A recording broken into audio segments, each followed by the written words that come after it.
Off we go from Evanston with a short kick that will bounce out of bounds, and Wisconsin will have fantastic starting field position. Free kick out of bounds. Ball be placed at the right hash, the 35-yard line, first down. And so here is Jack Cohen, who's a sophomore from Sayville, New York, and as Bruce reported, no Alex Hornibrook today. So Cohen gets not just his first action this year, but the first start of his career. And he's going to have a lot of help. I mean, he's playing behind the best offensive line in college football. But when you look at Jack Cohen, and the really bottom note's the thing that stands out to me. He was a former commit to Notre Dame as a lacrosse player. He's extremely athletic. I wouldn't be surprised if they didn't move him out of the pocket a little bit today in some of the boot action or sprint outs just to make some easier throws for him. There's Alex Hornibrook, former starter, sitting out today with some timeout.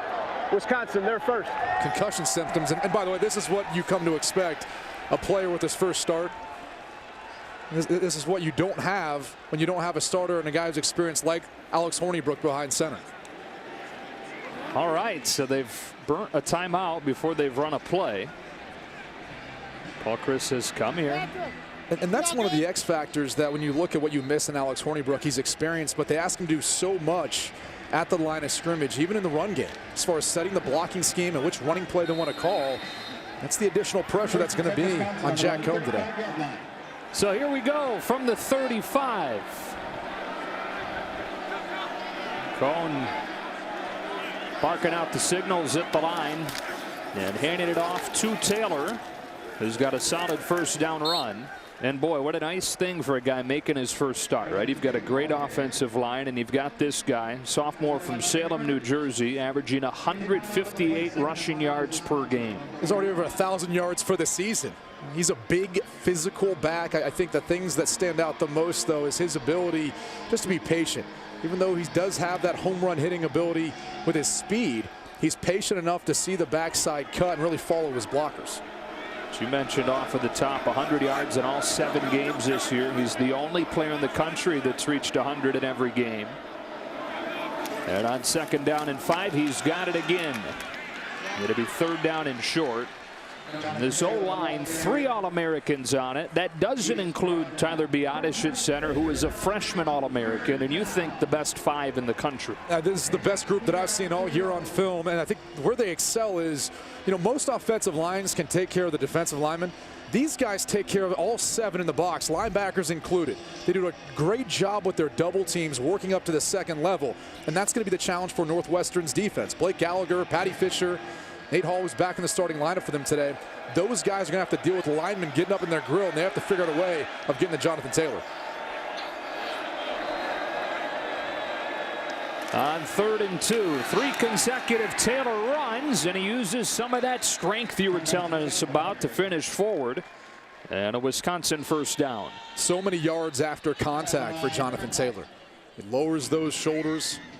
I was talking to the coaching staff before the game. They said, Jim Leonard in particular, who played for a long time in the NFL, he said he reminds him of Michael Turner, the old Atlanta Falcons running back. He said just deceptive speed, but the way he's built, so stocky, so muscular, it's tough a lot of times to be able to get a good grip of him. 5'11", 220. And he's touched it on all 4 plays. Not much doing this time. First man to get there was the Big Ten's second leading tackler, Blake Gallagher, and he's part of what is the strength of this Northwestern defense in that linebacking core. Well, those guys have been incredibly active. You talk about Gallagher leads the team in tackles, but Patty Fisher's involved too. And as I mentioned, Nate Hall, a senior out of Toledo, Ohio, he's back in the starting lineup. Not very surprising, though. You see that probably the best group in this Northwestern defense is their linebackers, considering their head coach such a legendary linebacker here at Northwestern. And Pat Fitzgerald calling back to throw for the first time, and he hits the crosser. That is A.J. Taylor, who's cooled off after a hot start to the season for the Badgers. He's close to the first down, but it'll be 3rd and short. This is the type of game plan Wisconsin runs once throughout the course of the game. Continue to be in these 3rd and short scenarios that still allows them to have their entire playbook in place, where you can run the football, maybe some play action pass if you see fit. Take some of the pressure and stress off of Jack Cohen. They bring Tywan Deal into the game at running back. Ran really hard in that win against Illinois last week. He's got it, and he's hit in the backfield and dropped by J.R. Pace. So 4th down and 2 on the Badgers' first drive, and the punt team comes out. Northwestern took a gamble. They brought J.R. Pace off the edge. It's been pretty predictable so far, running the football with the exception of one pass attempt. Pace just able to get a hand-on deal to bring him down. Big time play, big stop really for the Northwestern defense. So this is Connor Allen instead of Anthony Lottie, who struggled last week. And a short punt here.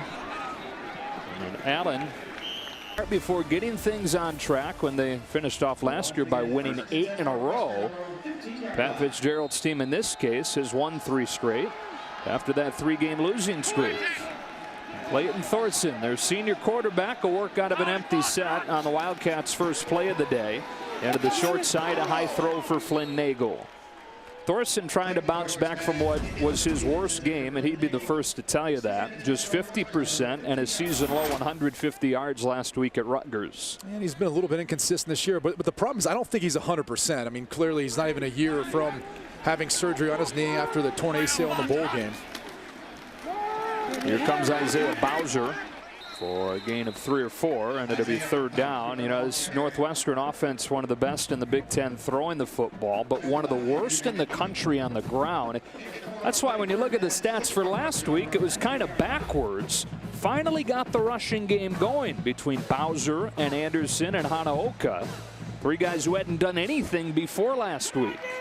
It's Hanaoka in the game for 3rd and 6.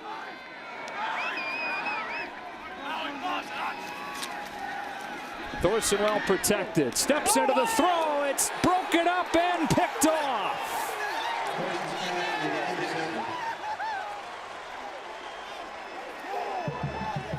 Ryan Connolly with a sprawling play to deflect it, and then Evan Bondoc, 2nd career start, 2nd interception. And this is all thanks to Ryan Connolly. Look at him selling out, reading the eyes of Clayton Thorson to get in the passing lane, deflect it to Bondoc. That's a big-time play by Conley, who's been just a stud this year for the Wisconsin defense. Former high school quarterback. Aren't most of them? It seems like a lot of the players on Wisconsin's defense were, but he's dropping back into zone coverage. He knows exactly where to look. And so they get the ball to the offense at the 29-yard line, doing what they did last week, forcing turnovers. Here comes the end around to the left side with Kendrick Pryor for a 1st down to the 15. Now, Wisconsin's defense forced 5 turnovers in the first half against Illinois, helping lead that 49-20 win. These are some of the variety of runs that you see. As looks like Pryor almost lost handle of that football, but it's the convoy leading the way for Pryor out there, and they're able to do that because of the athleticism of a guy like Bo Benshaw. Saw him out pulling, leading the way. But you'll see all of the linemen for Wisconsin who can get out in open space and cover up bodies to create running lanes for running backs as well as the wide receivers. Taylor straight ahead. Gets a yard. Paul Christ in his career as an offensive coordinator or head coach is 6-1 when breaking in a quarterback in his first start, averaging 23 pass attempts per game in those 7. Well, at this rate, I don't know that they're on that pace. No.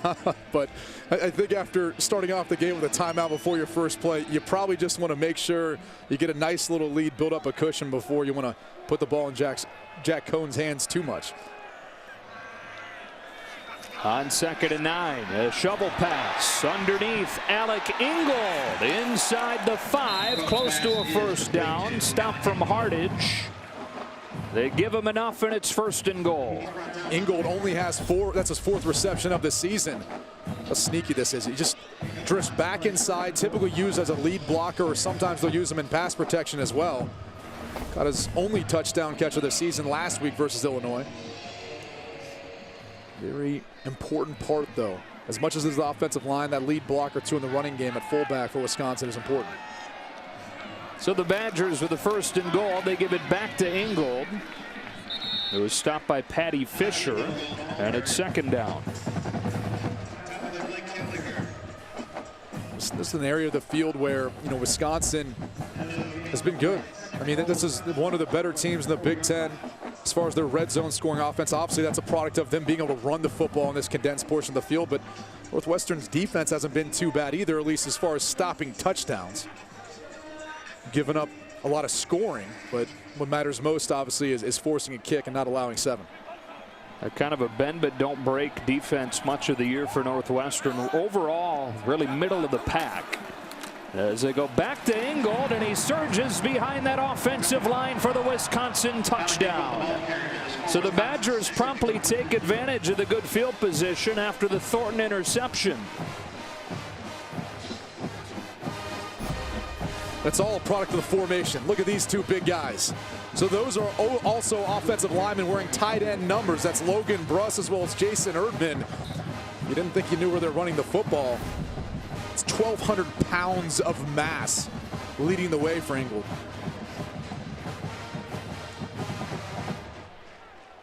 Rafael Gaglianoni pokes through the extra point, and Wisconsin. Cameron Green in motion as Northwestern begins from the 25 with a play action pass. Thorson into the flats as Green and has a first down.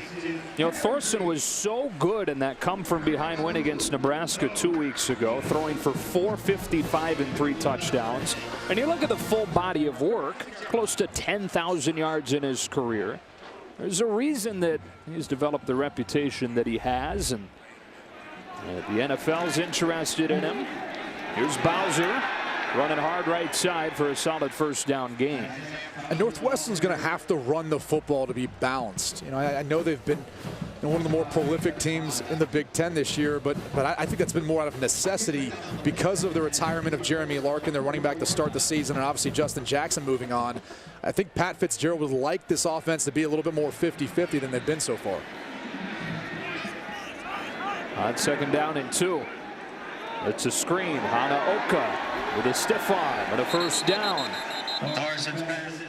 Chad Hanaoka to midfield for a first down as Northwestern faces a depleted Wisconsin defense. 3 starters out in the secondary today, both safeties in Dixon and Nelson. And Deron Harrell was injured in practice this week.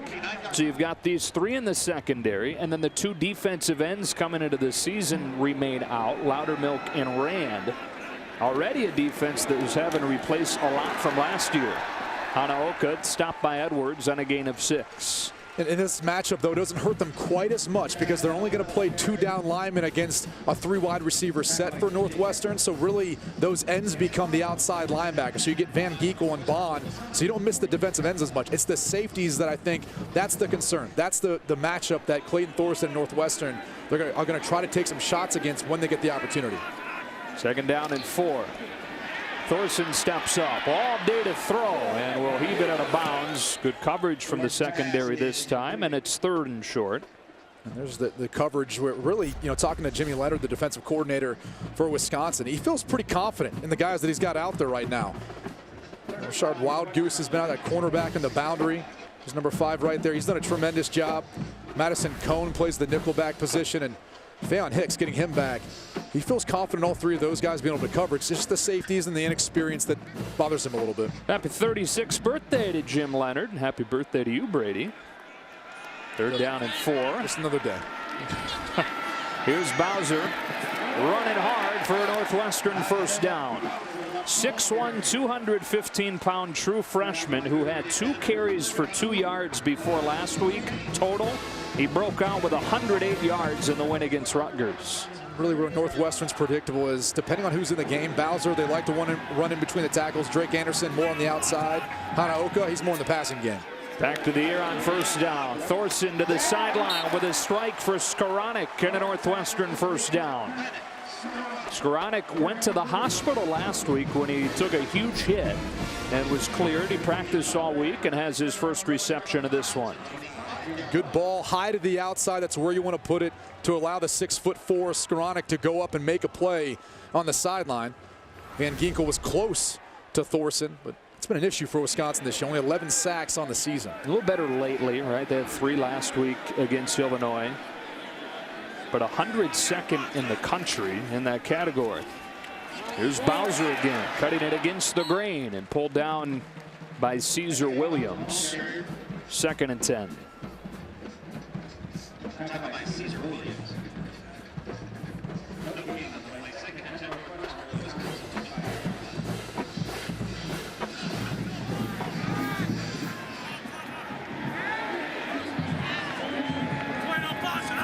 5 to choose from on 2nd and 10. Thorson rid of it quickly. A juggling catch made by Riley Lease, working against Caesar Williams, and it is 3rd and short. The pace right now of Northwestern is bothering the Wisconsin secondary. They're having a hard time communicating some of their calls, and again, going back to the inexperience with some of the guys, in particular at safety.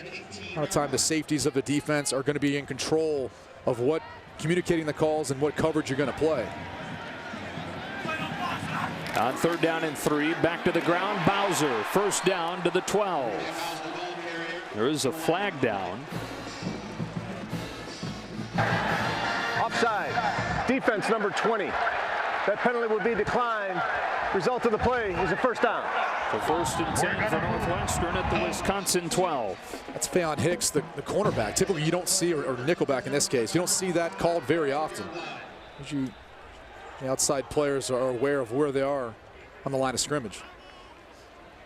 You talked about them wanting more balance, or balanced drive here. And on 1st down, they'll throw it. Thorson underneath, Cameron Green. Stopped by Ryan Connolly, 2nd and 6. And look, coming into the game, clearly Northwestern struggled to run the football, but this Wisconsin defense has struggled to stop the run, giving up almost 170 yards per game. This is maybe a matchup for them with the way things have gone for the Wisconsin defense to get that running game back on track and see if you can get another 100-yard rusher this week. 6 passes, 5 runs on this drive. Thorson back under center. Stretch play for Bowser. Sticks his nose down, pushes forward. A little bit short of the 1st down. And 3rd down coming up. Right now, we don't see any Olive Songapolu. He's been hampered a little bit after an interception last week. The big boy, 340 pounds, getting one versus Illinois, ended up hurting his knee. And since that, he's really had a hard time practicing this week. Bryson Williams has been in there, and they're not getting the same push normally from their defensive front. On 3rd and 1, they look to get a push with a quarterback sneak, and they make it 1st and goal. Thorson, a big guy, 6'4", 225 pounds, and behind a pretty experienced O-line, they get enough. And 4 starters returned for the Northwestern offensive line this year. Here comes Songapolu. And they're going to need him. And he's a difference maker up front for them. A lot of times keeping the offensive linemen from climbing up on the linebackers at the 2nd level. On 1st and goal, they sneak it again. Thorson to the goal line. He doesn't quite get it. Songapolu clogging things up. And 2nd and goal. I got to tell you, I love the fact, though, Big Ten football, you get the ball down there close to the goal line, you just go for a quarterback sneak. Our guys versus you, mano a mano. See if we can put it in the end zone. You're doing it again? You're close enough where you could. The problem is because of Songapolu, how big he is, you might want to look for the B or C gap if you are going to try to sneak it.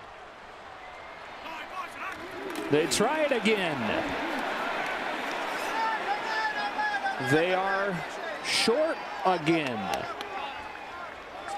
Oh, no, there's the late signal and a touchdown. So 3 consecutive quarterback sneaks, and Thorson in the end zone. An extra point away from a tie game. Let's confirm he got in. It looked like he obviously didn't on his 1st attempt, but actually after maybe a 2nd or 3rd attempt, he was able to find his way in. Ryan Conley jumping across. TJ Edwards doing his best too to keep Thorson out. Talked about the B and C gap. That just means the gaps between the guard tackle, center guard, talking about those wider gaps, because it's so tough when you've got those nose guards, those interior defensive linemen trying to shoot through and push back your center. And they're sending out Charlie Kubander, who has missed the last 2 games because of injury. Drew Luckenbaugh, who taken over the job, was injured during pregame warmups. So Kubander, who wasn't expected to be ready to be back yet, will handle the kicking duties today. His extra point is good, and this game is tied.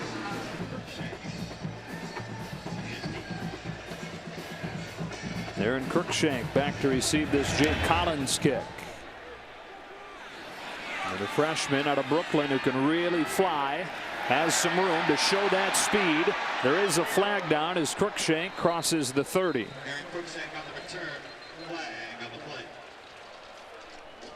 Tackle by Montre Hardage.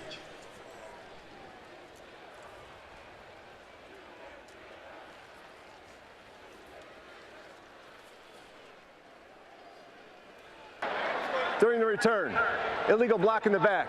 Number 34 return team. 10 yards from the spot of the foul. First down. Timeout. Well, Jonathan Taylor and the Wisconsin offense ready to go again.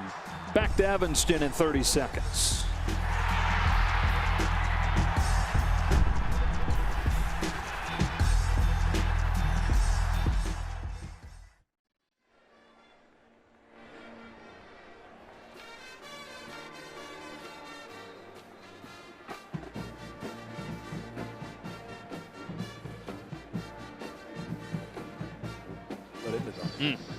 After the first drive. Oh, okay, I thought he was saying after.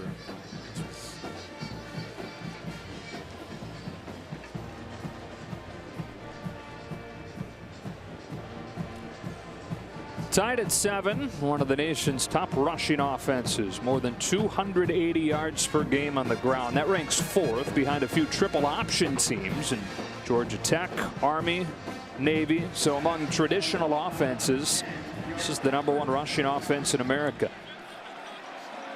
And with a penalty, they start at their own 10-yard line. Jonathan Taylor, room off the left side. He's close to a first down, and we go down to Bruce. Guys, after the first series, Joe Rudolph, the O-line coach of the Badgers, lit into his O-line, just screamed at them, "What are you doing? Let's go, let's go, get after there." But his language is a little more colorful than that. After the second series, though, when Alec Ingold just kind of bowled his way into the end zone, they knocked everybody back. Way more upbeat, way more happy about his guys. Seemed like he got their attention. Yeah, I mean, if you see their improvement, that's improvement for Bruce Feldman. He used another word earlier this year. He did, yeah. Good job, Bruce. Taylor gets 5.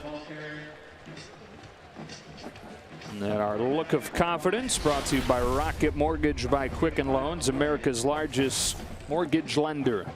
There's reason for them to be confident. A lot of continuity for this group. A lot of trips to Red Robin for this group. Their Monday night tradition. Get those monster shakes, those bottomless fries. I mean, you know, Jack Cohen's starting his first game of his career, but he's got to feel comforted knowing that he's playing behind this group.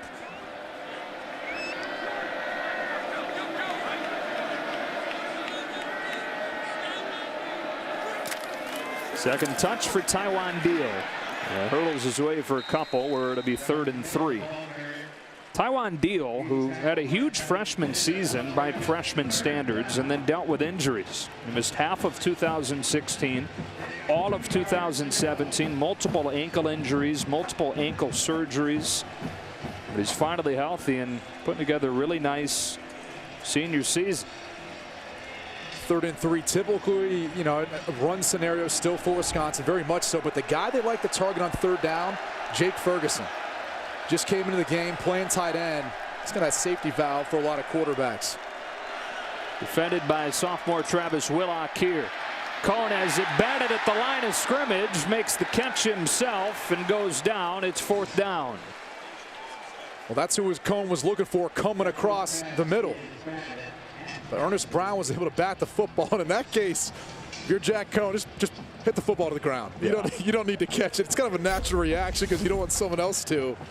There's Jake Ferguson coming across the field, and that's the window he was looking to hit. He was there. But Brown couldn't get to Cohen, so gets his hand up, and again, no reason to take the additional hit. 7 and a Wisconsin punt to open this second.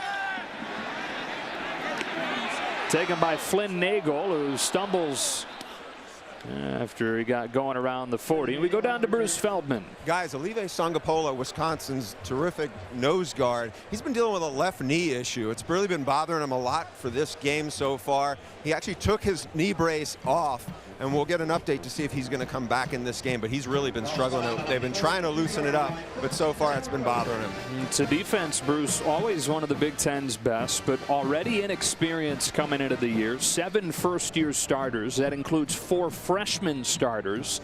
And now really decimated by injuries. You've got 4 guys, when he counts Songapolu, out. Thorson stumbles. Seeing some issues with footing on the surface so far.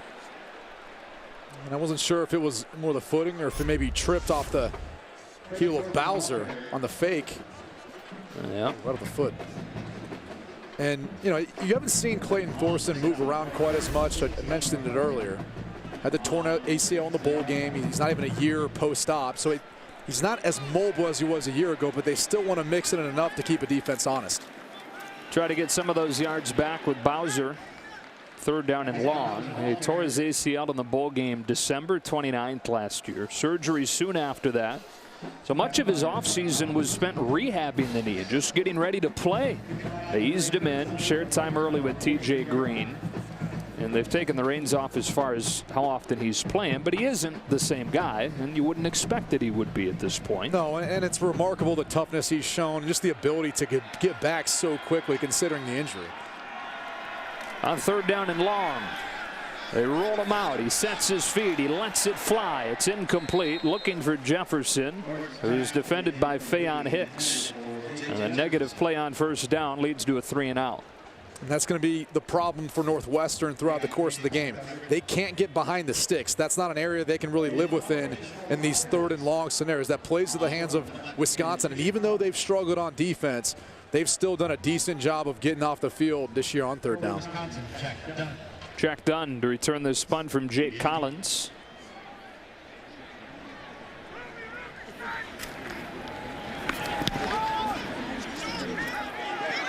It's a line drive that takes a good Northwestern bounce down to the 16. 2 very well respected head coaches, Pat Fitzgerald, Paul Chris, coaching at their alma maters.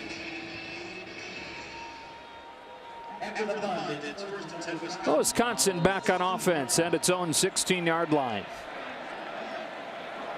Play action on 1st down for Jack Cohen, who heaves one downfield. It is incomplete. Looking for Crookshank with a defense from Hardage.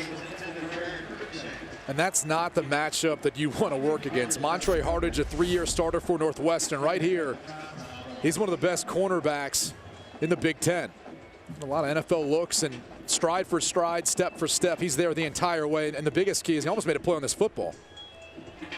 But I do believe Wisconsin's going to have to test Northwestern's secondary. Jack Cohen's just not going to be able to hand the football off all day. Work him out of the gun here on 2nd and 10. This is what he's most comfortable doing. He's a spread quarterback in high school. Hands it off to Garrett Groshek, who gets 3, and it's 3rd down. And move him around a little bit. You know, run some bootlegs, run some sprint outs. I mean, the guy's a former lacrosse player. Trust me, he's athletic. And a lot of times those are easier throws. And then if nothing's there, he can pick up some extra yards with his feet. Gatorade Player of the Year in New York. Almost 10,000 passing yards over his career there. 2,500 rushing yards, to your point about him being able to move. And scored 161 touchdowns in his high school career. Making his first start today on 3rd down and 6.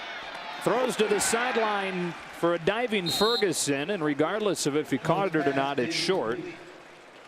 He did catch it, but it's 4th down and 3. And Jake Ferguson is the 3rd down target, red zone target for Wisconsin. He's now got 23 receptions on the season, 19 of which have been either first downs or touchdowns. But that route was not further enough downfield. Good coverage by Willock. Connor Allen's 2nd punt of the day. Good hang time on this one. Leads to a fair catch for retreating Lees. Yeah, it'd be hard not to get distracted by some of those views while you're in the indoor during practice. Some of the prettiest facilities we've ever seen. What an upgrade for what they had previously. Game changer as far as recruiting, you figure. First down run for Isaiah Bowser, stopped by Ryan Connolly. Pat Fitzgerald said, though, that it's not something that's going to come into play yet. He said maybe the 2020 class. But the biggest thing he said is just because we've got this beautiful, shiny, bright, nice facility now, he said, we still want to have that blue-collar mentality. He said that's the biggest thing. And I think they've been able to maintain that with the way they practice, the way they handle themselves. White-collar school with a blue-collar mentality is the way he put it.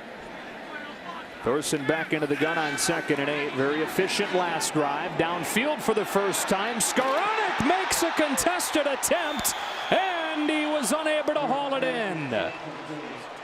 Had it for a moment, arguing that he held on to it, but the officials say that it came out at the end.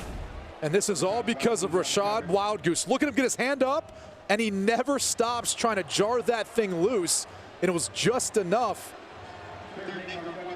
to not allow Skowronek to hold on to this. And I don't know. It almost looks like he's got possession right there as he goes to the ground, because I don't think the turf or the field assists him in helping to make that catch. That ruling is under further review. And they're going to take a look at this one. I tend to agree with you. I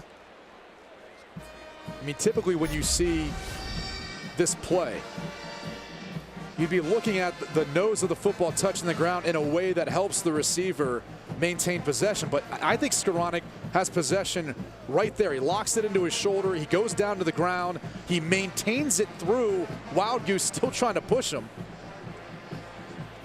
That's a matchup we're going to see throughout the course of the game. Skowronek's got 5 inches on Wildgoose, so they like the height advantage. I know just the guy to ask what he thinks of this one. Mike Pereira, good morning in Los Angeles. How you doing, my friend? Good. You know, you've had Dean Blandino, the young guy, like week after week. Now the maturity sets in. And I think it's a catch. I agree with Brady. To me, he has control of the ball. He's got it before the tip of the ball hits the ground, and I think he maintains control. And that's the issue, that he has it before it hits the ground, and then he maintains control after it hits the ground. So, you know, to me, there is enough to change this and make it a completed pass. Obviously a big play for the Northwestern offense. Want to remain balanced, but they're still going to have to take shots downfield. This one could be potentially tough, though, only because the call on the field was an incompletion.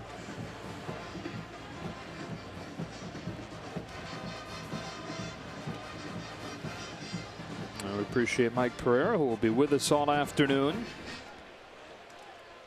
7-7 game early on second quarter. Wisconsin trying to reach the Big Ten championship game for the 4th time in 5 years, for the 6th time in 8 years of the event. Northwestern trying to get there for the first time, and the winner of this game really takes command in the division. This is really what could be a statement game for Pat Fitzgerald Northwestern. You know, it's been Wisconsin's division. In order to be the champ, you got to beat the champ, in the words of Pat Fitzgerald. It's amazing the dominance Wisconsin has had in the West Division. They've won 16 games in a row against division opponents. And in the 4 years of this current format, 24-3. After further review, the receiver completed the process of the catch. The ball will be placed at the 27-yard line. First down. The clock will start on the ready for play.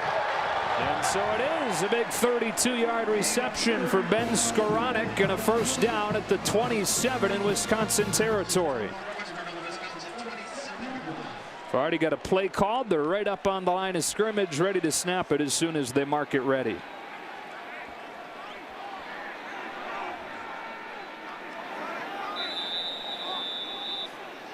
Thorson, who went 0 for his first 2, 6 for 8 since.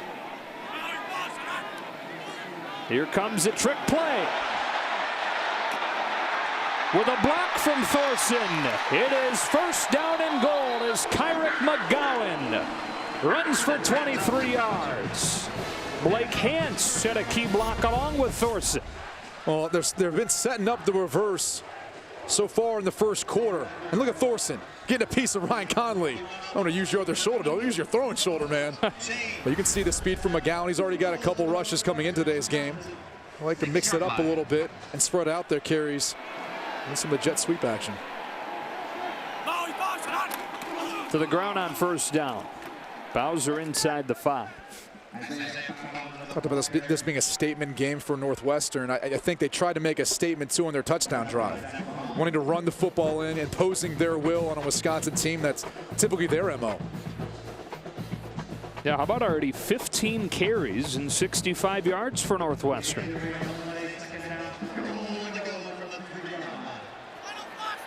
Out of the Wildcat here. It's Riley Lees to the 1, and it's 3rd down. Those are all the little wrinkles that they've put in the offense. It's tough to take the ball out of Clayton Thorson's hand, but he just doesn't have the same type of mobility as he did a year ago. Sometimes you bring in the Wildcat package to help with that. Well, from here they snuck it in for their first touchdown. On 3rd and goal this time, they try it again. Thorson to the goal line and short, and it's 4th down. And if there's anybody you feel confident saying is going to go for it in this situation, it's Pat Fitzgerald, isn't it? Yeah, he's gone for more 4th downs this year, well, with the exception of Indiana. But that has as much to do with their kicking game as anything else. They're bringing in some bigger bodies now, as trying to match the size of that Wisconsin defensive front. Do they possibly sneak it again? It'd be their 5th quarterback sneak of this first half. A timeout for Wisconsin. Wisconsin, their 2nd. We'll take the 4th down and goal for Pat Fitzgerald and Northwestern inside the 1. Playing at home. You've already been able to sneak it in before. You don't have much to go. And look, your defense has played well versus Wisconsin. So I'm sure you feel confident, even if you didn't get it, of them being able to give you good field position on the other side. Everybody packed in tight. They'll try to sneak it again. This time Thorson is stopped short. Wisconsin's defense comes up big and takes over inside the 1-yard line. It is tough to tell. Field was the runner was short of the goal line. First down. And you see all the big bodies for Wisconsin in there. Bryson Williams, Songopolu, Caden Lyles. Just the push. And as a quarterback, what you want to do, see how he initially starts low? Once you get stood up, it's over. It's hard to get momentum to then drive and move all those big bodies and everyone pushing against you. You can see even Cameron Green trying to give a little push, a little help to Thorson. That's legal now. It's not illegal. You're allowed to push. You cannot pull an offensive player into the end zone. Are you okay with another quarterback sneak there? Yeah, I mean, I think at that point it was close enough. It gives you a shot. You're going to have a hard time going between the center and guard. You have to look at between the guard and tackle or tackle and tight end because of all that mass in the interior of the Wisconsin defensive line. Not going to be an easy situation here. They put the fullback at tailback, and Alec Ingold gets him a bit of breathing room into the arms of Samduk Miller for a gain of 4. It's nice to be able to have that to rely on, though, if you're Wisconsin. Experienced offensive line, played a lot of football together.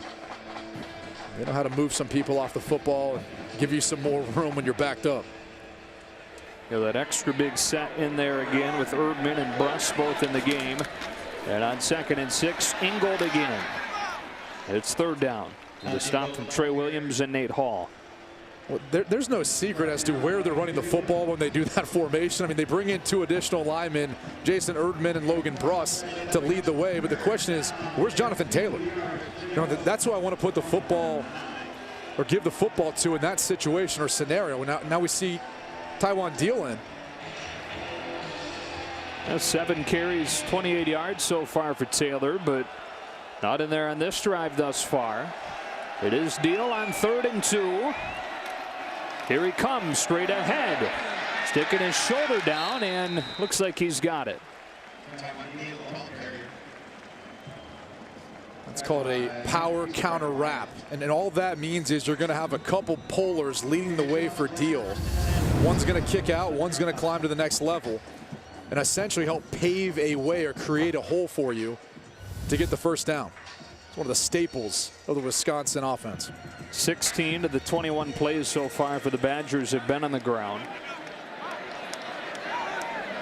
Able to get it out of the shadow with their own goalpost, and a toss play for Deal.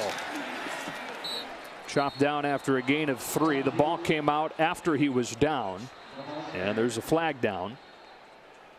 Flag on the play. Also, Patty Fisher slow to get up for Northwestern.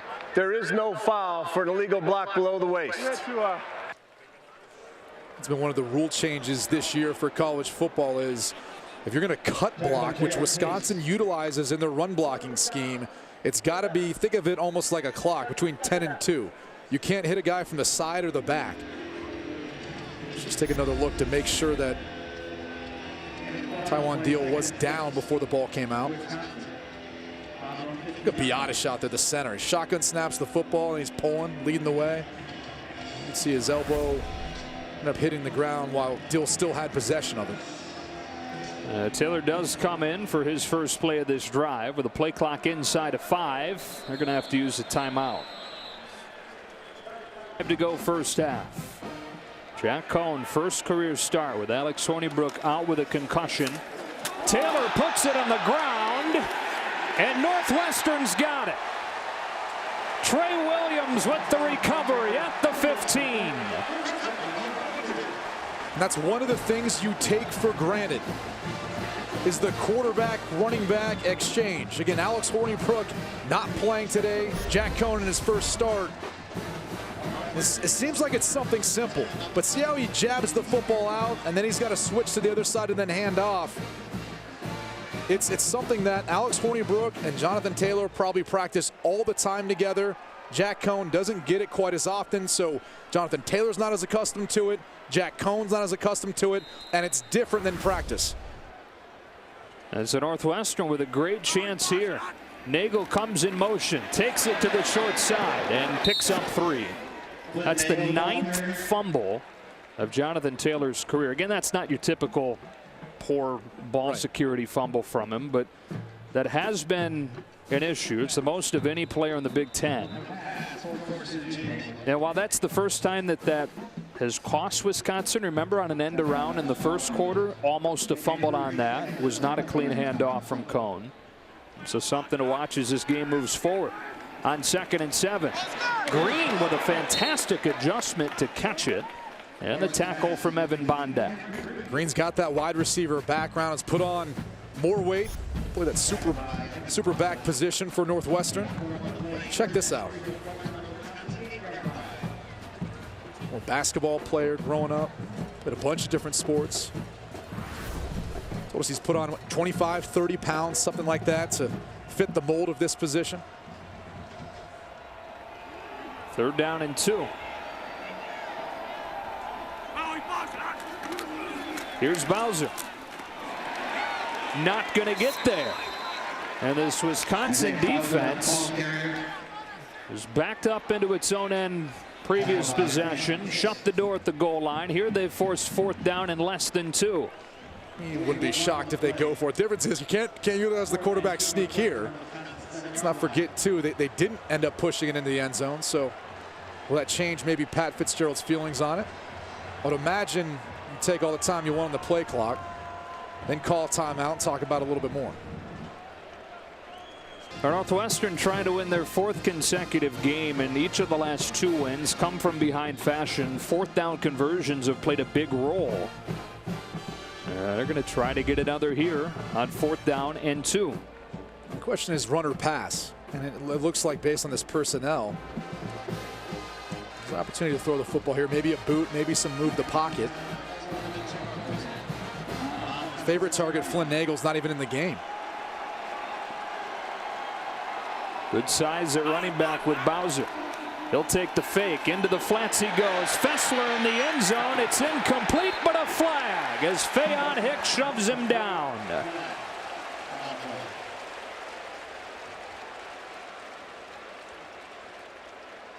That's about as blatant as it gets. Pass interference. Defense number 20. Foul occurred in the end zone. By rule, the ball be placed at the 2-yard line. 1st down. So Feion Hicks gets beat because of the sprint action. His eyes were caught in the backfield, and he just does all he can to try to disrupt Fessler.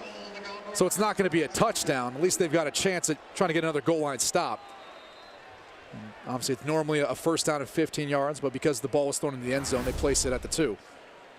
Or it's first down and goal for the Wildcats. It's Bowser straight ahead to give Northwestern its first lead, but a flag flies in as he crosses the goal line. This one might be on Cameron Green. It looked like he might have been holding Zach Braun. Holding. Offense number 59. 10 yards from the previous spot. Repeat first down. Instead, they get the left guard, J.B. Butler.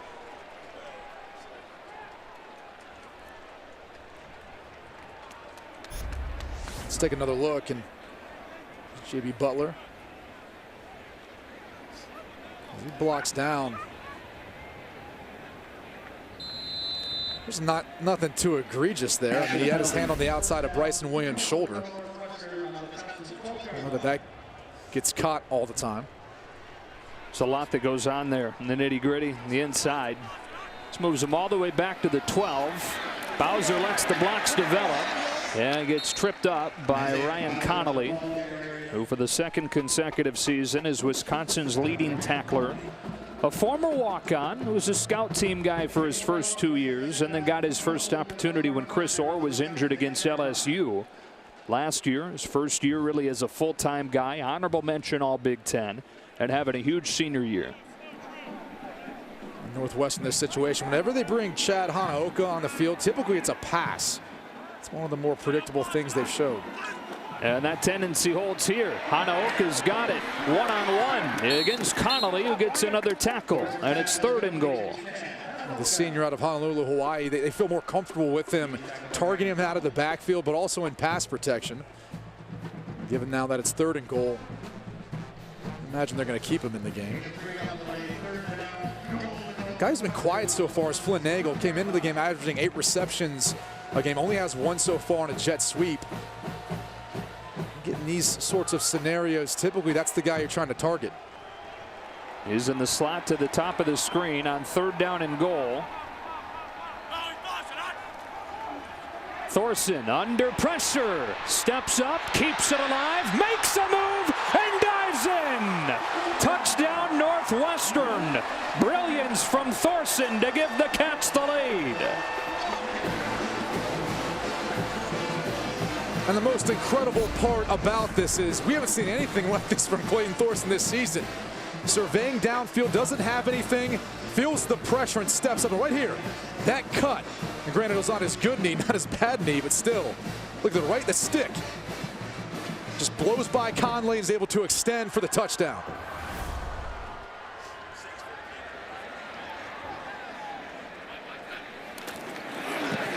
Charlie Kubander's extra point makes it 14-7. And they're able to finish off a drive that had moved to the 2-yard line with a first down and goal. It looked like the penalty might cost them. But ultimately, Thorson gets in. Time now for a game break, sponsored by Bright House Financial, established by MetLife.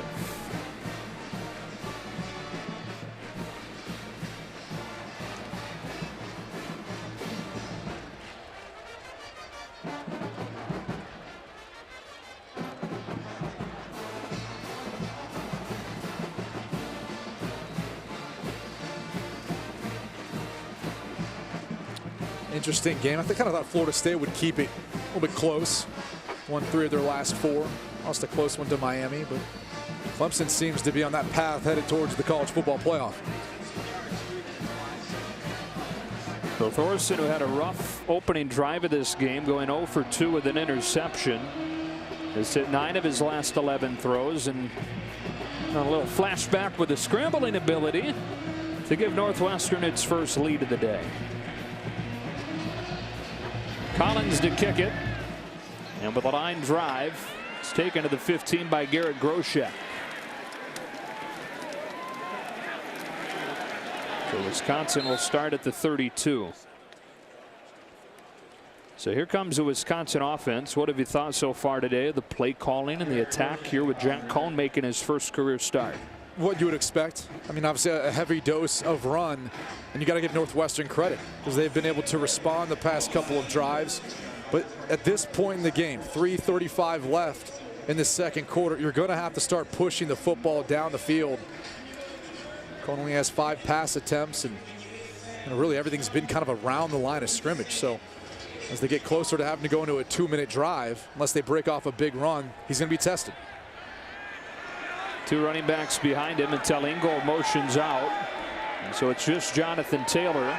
A rear straight drop. Cohen will tuck it and scramble for 5. And that's the X factor. As he starts to kind of make their way towards a 2-minute drive and maybe having to go into a hurry-up offense, is his athleticism. Look, you got to be a good athlete if you can play lacrosse, and if you're going to go get a scholarship to go to a Division I school, obviously you can move around a little bit. Powerhouse Division I lacrosse program at Notre Dame. There's the initial plan for him, and the football recruiters came late. Let's keep an eye on Jake Ferguson.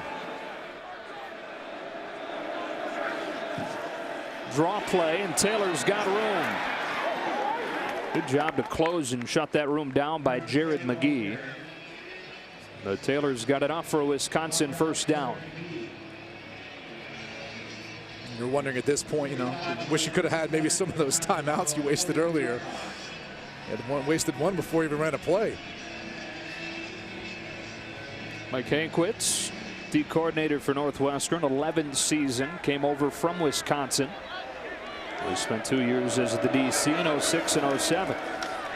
Going to the wide side, Kendrick Pryor down the sideline. First down inside the 45.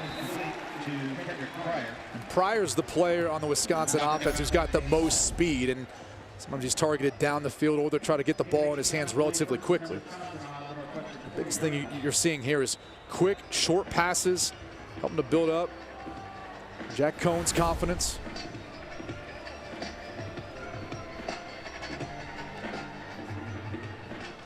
Pryor 5 of 6 so far. Sophomore from New York.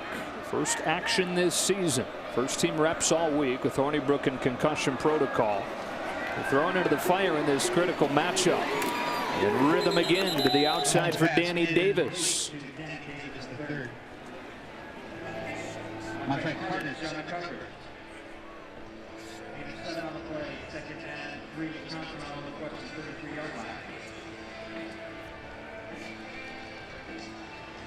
Not necessarily in the nature of Northwestern to bring a bunch of pressure, but you might want to start to think about that with a quarterback on the road in his first start if you're having an issue generating some of them.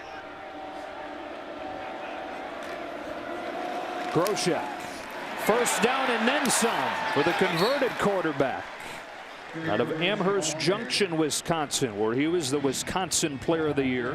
He was converted to running back for the Badgers and had a couple good seasons. How efficient this drive has been, though. Look at the way they're running and throwing the football. More balanced than what we've seen in the past. Forced to because of the situation at this point in the game, but very effective.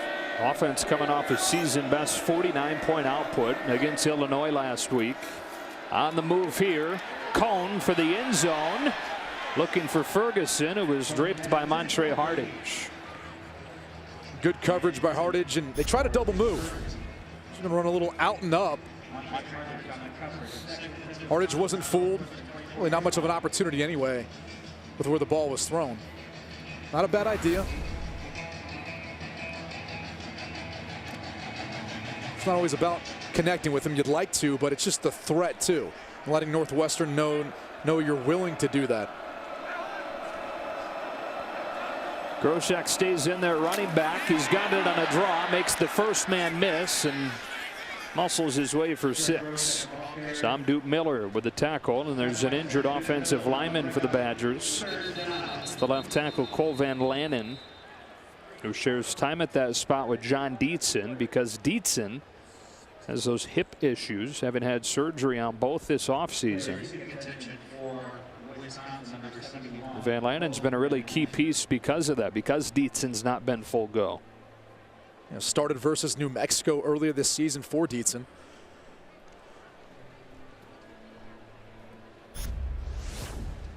He's on the left side of your screen right here. Ooh, oh, man. It's Trent Goins. It looked like his foot got caught underneath.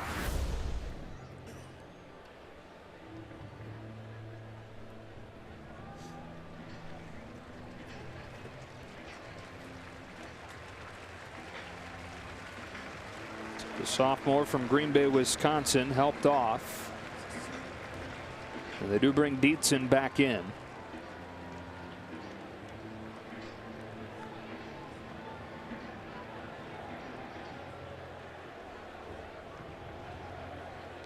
So with 1:12 left in this first half, 3rd down and 4 coming up for Wisconsin.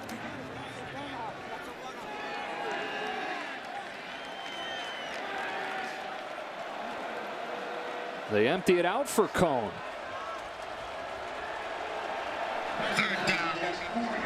Six for 8 here in his first career start.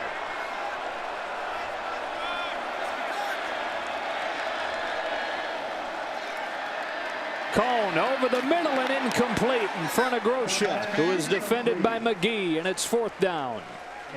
Good coverage by Northwestern, playing man-to-man with that funnel player. Patty Fisher sitting there waiting in the middle. Groshek's just going to really run a slant coming back across the field, working one-on-one versus McGee, but not much of a window there with Patty Fisher watching the eyes of Cohen the whole time. That's why you play that coverage. And the in-breaking route, you funnel it to that free defender, and then he can help disrupt the play. Rafael Gaglianone from 36 yards. And he's got it. His 66th career make now stands alone in Wisconsin history. 66 makes over the course of his career. Senior out of Brazil. Coming up at halftime, stay tuned. Rob Stone, Dave Wannstedt, Matt Leinart, and Robert Smith, the State Farm halftime show. What's Purdue doing against Michigan State? One of the 4 one-loss teams in the West Division in the Big Ten. Nebraska tries to make it back-to-back wins before their trip to Columbus next week. And Clemson trying to remain unbeaten. All that and more coming up at halftime. 2 of the 4 teams with 1 loss in the Big Ten West facing off today. The winner taking control, as you mentioned off of the top, because of the tie-breaking scenarios. Winner will be in the driver's seat going into the final month. Driver's seat and momentum. You know, when you think about trying to make that run to go win a Big Ten championship, you're building towards that. Whether it's Michigan, Ohio State, whoever comes out of the East, that's really what you're preparing your team for. Tarek McGowan back to return this kick from Zach Hintz. If he gets an opportunity. Hintz the #1 touchback percentage in the Big Ten.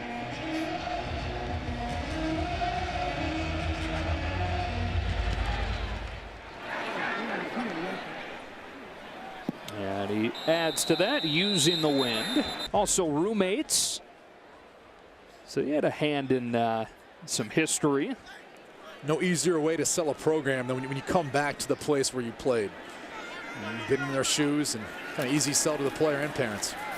Inside of a minute, 2 timeouts. First play of the drive is a short one. Skoranek tackled by Burrell and Bond. Northwestern operates at a pretty fast pace. They can stretch the field, maybe get themselves in position for a score, but they got to stretch the field vertically.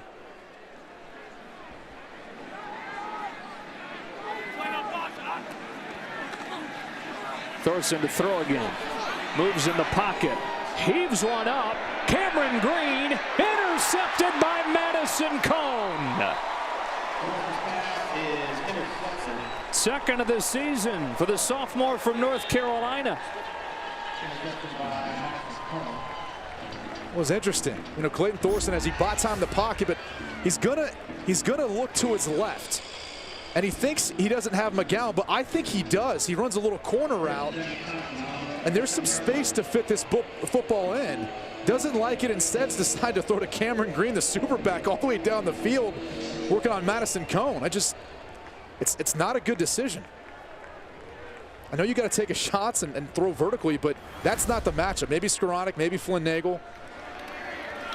21 seconds, they hand it off, and Groshek with a good run for 14 or 15 yards, and you're not too far from field goal range at this point, so they're going to hurry up and run another play. Got to clock it, and you're going to have a chance for one more shot. And again, Wisconsin had to use its first timeout before there was even a play run in this game. The play clock running down and out. I'd love to have that one right now. Gaglianone's career long, by the way, 61 yards. That was as a freshman back in 2014. And the key is the wind's at his back, so they could have a shot for a long field goal. But with 11 seconds, no timeouts, the ball's got to be to the sideline, or if it's caught, they got to run out of bounds. That's the only way they're going to have a shot after this play. So if you get it to the 40 in Wisconsin territory, you feel like you have a decent shot. And they keep it on the ground again. Groshek again. Just 3 seconds. Now you've got to clock it, because the clock will stop to reset the chains. And maybe you have a little bit left. Still too long of a field goal. Well, from here, it's 61, which is what his career long is. And you mentioned it. The wind to his back. It looks like they are going to give it a shot. He's saying, really?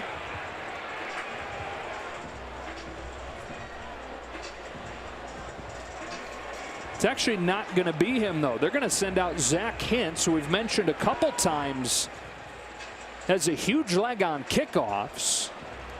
They're going to give him a shot from 62 yards. I need to line up like he is kicking a kickoff. Wind to his back from a mile away. No. And that's how this first half ends. Yeah, and it will be Northwestern to get the ball to open the second half. And Taylor just 9 carries, 33 yards on the season, averages 158 yards per game.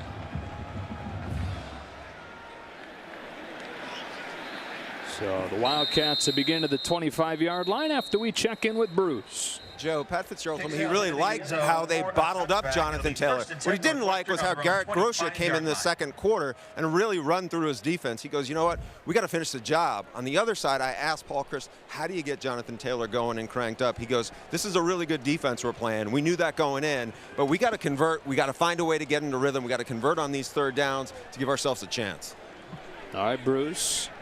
It's Northwestern from the 25-yard line. Top 20 passing offense in the country, but just 84 yards through the air in that first half. It was mostly, at least by their standards, on the ground. And with this guy, the true freshman Isaiah Bowser, who's close to 50 yards today. I think they really saw something in Isaiah Bowser last week. And they'd like to hang their hat on someone. They'd like to kind of have someone like Justin Jackson, who was a 1,000-yard rusher every season here at Northwestern. Unfortunately, with the retirement of Jeremy Larkin, they've been looking for that guy, and it seems like maybe they're hoping Bowser will step up. And for more than 100 yards last week, heavy dose today. There's Flynn Nagel, able to stay in bounds and get a first down.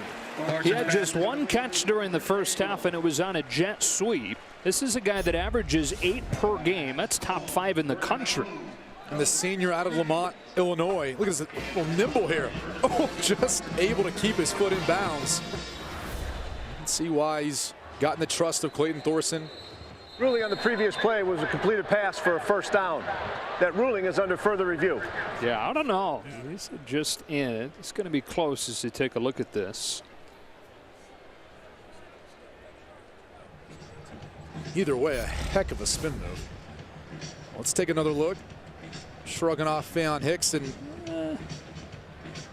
that's tough to overturn. Yeah, from that angle for sure. Let's take another look from this one. It looks in. Might even be confirmed.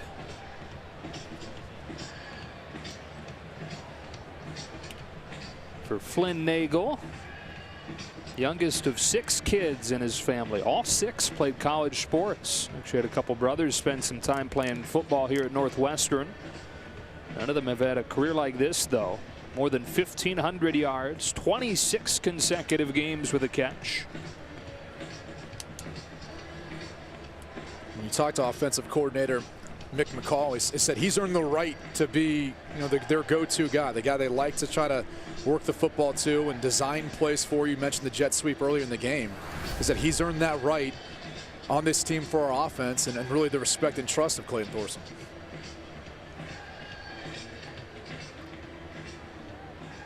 After further review, the ruling on the field stands. First down. So it does stand, and it's a completion at 10 yards and a Northwestern first down. More than 40 pass attempts per game this season for Northwestern. Just 15 during that first half. For Clayton Thorson, he was intercepted twice. Got it with a first down at the 38. Play action. Throws a slant incomplete. Way out in front of Nagel. And out in front because of the pressure from Evan Bondoc. Blitzed off the slot. The answer to that was trying to throw the slant to Nagel, but just didn't have enough time. Had to get the ball out before he was going to get hit. Bondoc, one of those guys getting an opportunity in the Wisconsin secondary because of all the injuries there. We've got 3 starters out today. Both safeties in Dixon and Nelson. One of the corners into Ron Harrell. On 2nd and 10, Thorson well protected. Throws one downfield, underthrown, but an adjustment and a catch for Skowronek. 27 yards, second time they've hit a strike downfield to the 6'4" target. Just when we start talking about some of the secondary issues that Wisconsin's having, you see Bondoc turns loose Skowronek. And if this ball's up sooner, it may be a touchdown.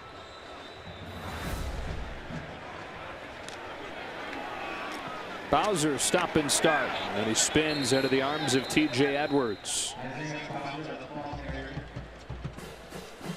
All-American linebacker for Wisconsin.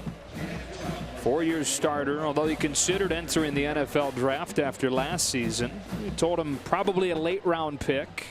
Biggest concern was his foot speed, or perceived lack of foot speed, so went to work getting better in that regard this offseason. Having a great senior year. Bowser again. It's 3rd and 6. I feel like every time Northwestern gets into this part of the field, there's the potential of going for it on 4th down.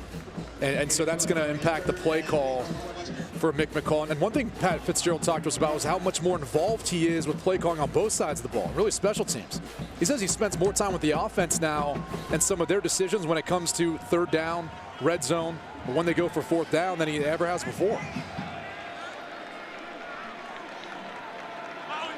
On 3rd and 6, they hand it off again. Hanaoka is stopped by Songapolu, and it is 4th down. And so you see that play call, and the reason why I bring it up is because in the back of Mick McCall's mind, or maybe Pat Fitzgerald's telling him, is, hey, we got two plays here. If we don't get it on the 3rd down, we can go for it again on 4th down.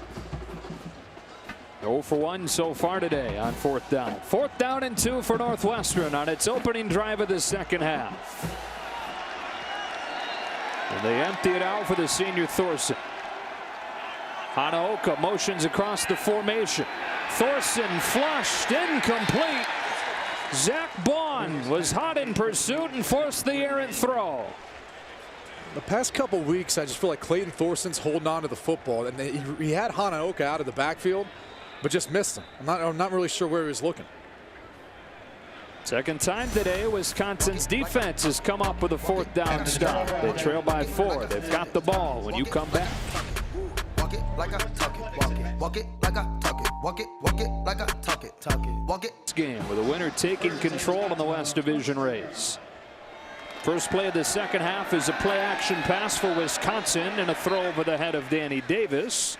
He's defended by Montre Hardage. Time now for some football insight with the AT&T Business edge-to-edge zone, where intelligence covers every edge of the field. So been all about the Northwestern defense stopping the rushing attack, in particular Jonathan Taylor, the leading rusher coming into today's game. He's been phenomenal, but so far all the bodies in the box, the linebackers for Northwestern, be able to get to Taylor before he can really get downfield. Only 2 carries in the second quarter for Taylor. He takes the fake here, and Kendrick Pryor going in the wrong direction. Swallowed up by Fred Wyatt. Look how aggressive Northwestern's defensive front can play, and that's because there really is no threat in the pass game. Jack Cohen in his first start, they've run a reverse earlier in the game. They're not going to be fooled by seeing it a second time around. And typically those are only good once a game. Now in 3rd and long, quarterback in his first career start on the road. This is a draw, screen, some sort of easy completion just to add yards to the punt. They've got their draw screen running back in there, and Garrett Groshek. He'll hit a crossing Davis, who gets a chunk, but they needed a lot more. Williams and Willock combine in the tackle, and it's quickly 4th down. And that was essentially just a downfield screen. They had Danny Davis running across on a shallow cross, and everyone else was assigned for a guy downfield blocking once he catches the football in hopes that they could maybe find a seam. Another stop by the Northwestern defense. Which Pat Fitzgerald thought played its best game last week against Rutgers. And so far this one, have to consider even better considering the opponent. Riley Lease gets cut down quickly by Connolly. In 6 innings for Boston, he was a scheduled starter for tonight. No longer going to be the case. Isaiah Bowser pulled down by TJ Edwards, barely able to get back to the line of scrimmage. You know, Northwestern has had a really hard time running the ball against Wisconsin in recent years. In fact, just a little more than a yard per carry over the last 2 meetings. But today, 87 yards on 25 runs. Coming into today on the season, they're averaging 78. A little more than halfway through. Thorson in the quick game to the sideline with a diving catch for J.J. Jefferson.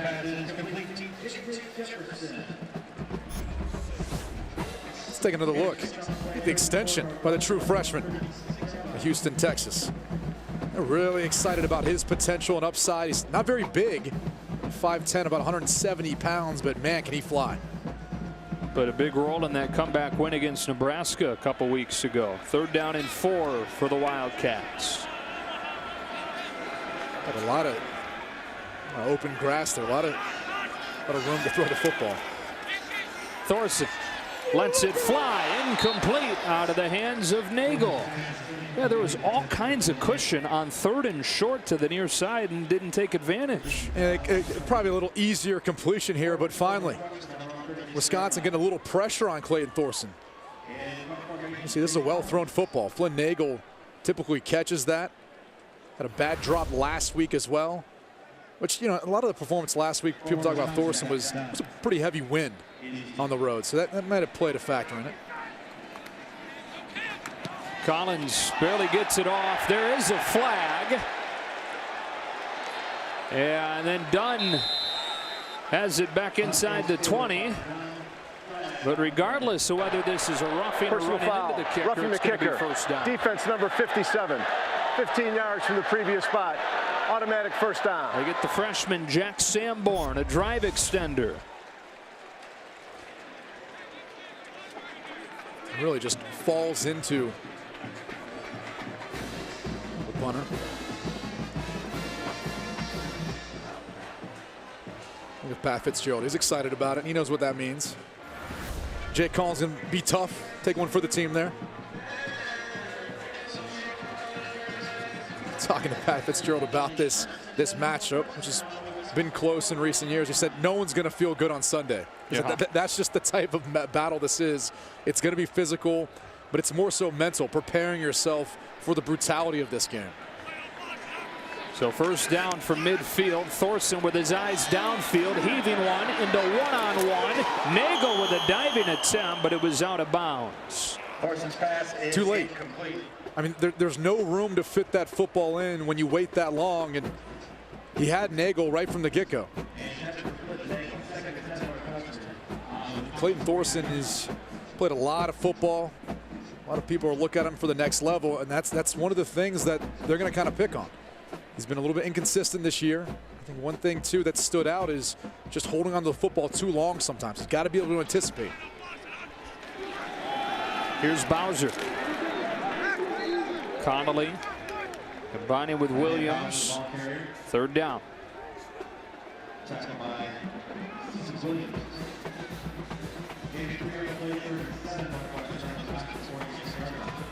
And as they've often done on 3rd down today, they bring Chad Hanaoka in at running back.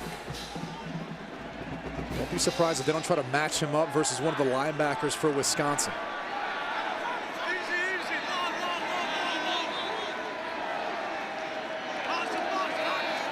Against a 4-man rush, he's got time to throw. It delivers for Green and a Northwestern 1st down. Came back this time with a little easier completion to Green. You can see the switch release versus zone coverage, and really the push-off creates the separation. Surprised the officials didn't see that, especially when you push and extend them with 2 arms. Usually that gets called for offensive pass interference. Using some of that added weight you were talking about. Converted receiver. Throwing the weight around, getting some separation, and a Wildcat first down from the 38. Back to the ground, and Bowser surges ahead for 6. Zach Bond with the stop.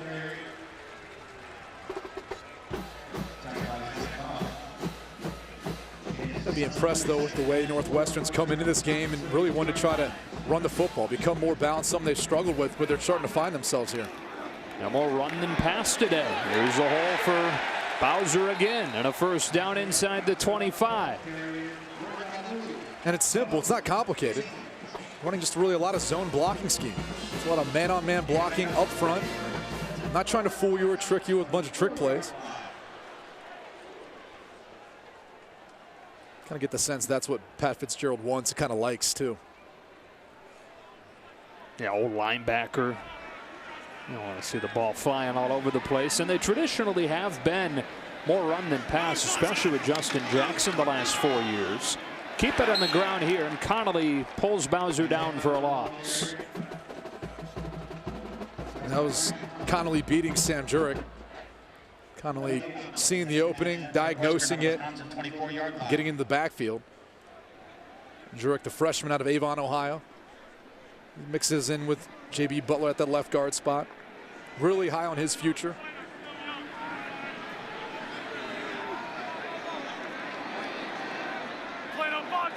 Second down and 10. Again, just 4 rush. Thorson to the end zone. Juggled and caught. Touchdown, Kyrick McGowan.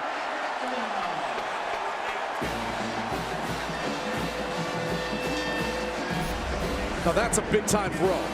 This is exactly what the next level, all those evaluators going to be looking for. Let's make sure he caught it and got a foot in, and I believe he did. High points the football, is able to get the right foot in the back of the end zone to beat Evan Bondoc.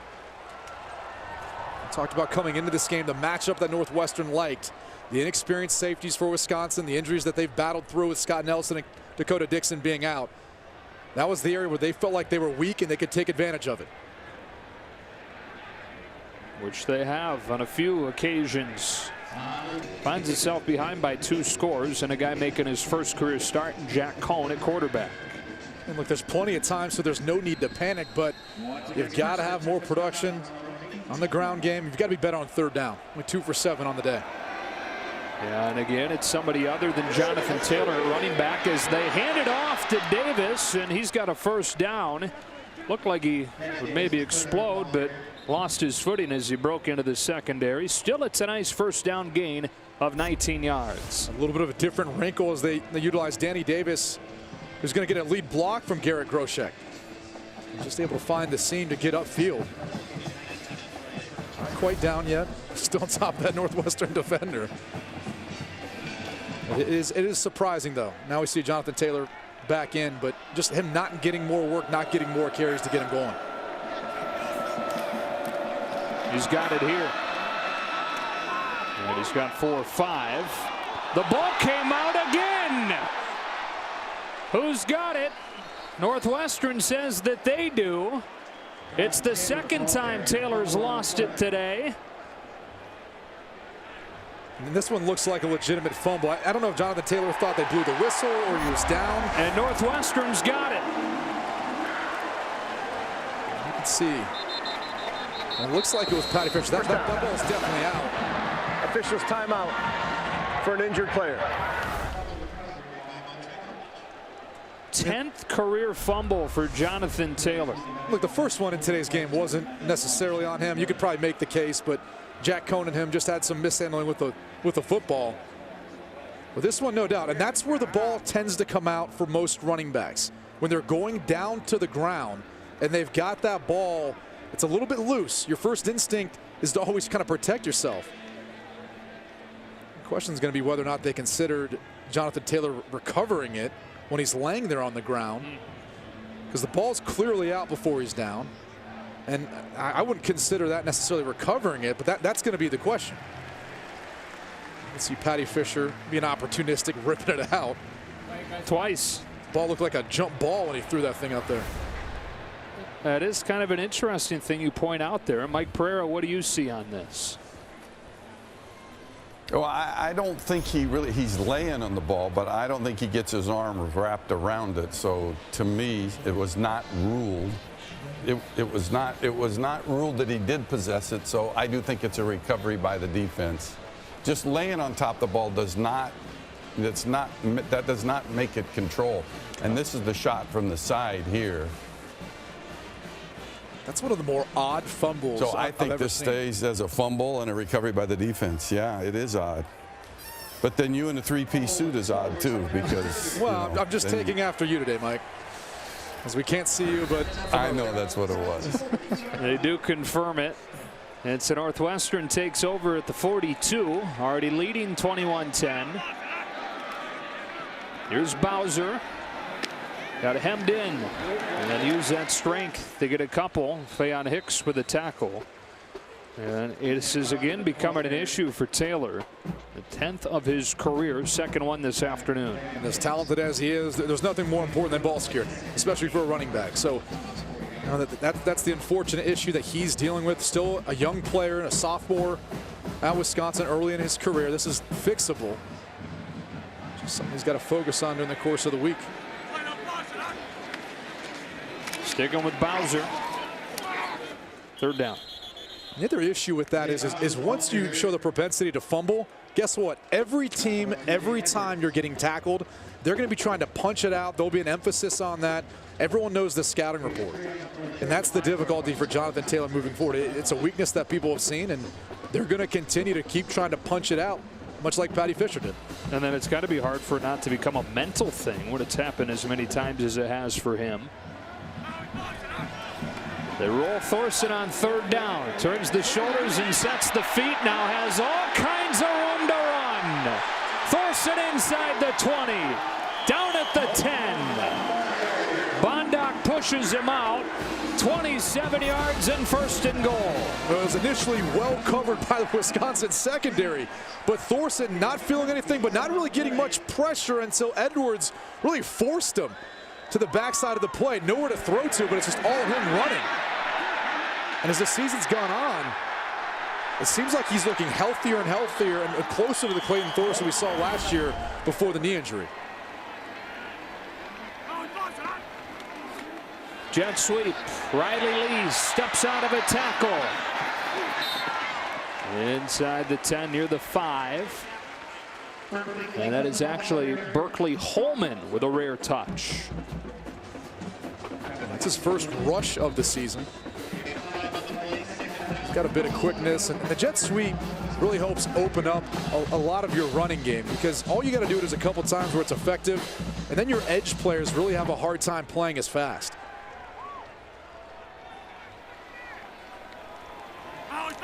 Second down and goal. Here's Bowser.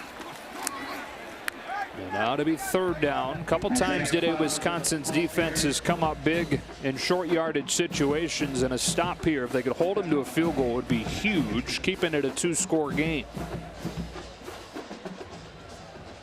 You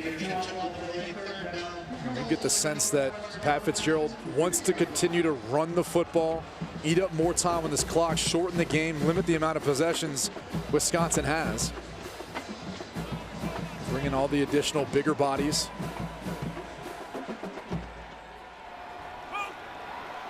And now they shift. On third and goal, Thorson rolls, throws into the flats, incomplete, off of Trey Pugh's hands. And it's fourth down. You got to love the scheme matchup. You bring in all the additional bodies to try to find a matchup with one of your tight ends. Make them think you're running it, then sprint out, and then there's definitely an opportunity there. Unfortunately, the ball's a little bit too high for Pugh. As you noted, Joe, that's a good stop for the Wisconsin defense to kind of slow down some of this momentum. Charlie Kubander Again, if you happen to just be joining us, Drew Luckenbaugh, who had taken over the place kicking duties, injured in warm-ups. So Kubander, who lost the job when he was injured, back in there today. They do not get it off. Shouldn't be a big deal from here. Delay of game. Offense. 5-yard penalty. Still 4th down.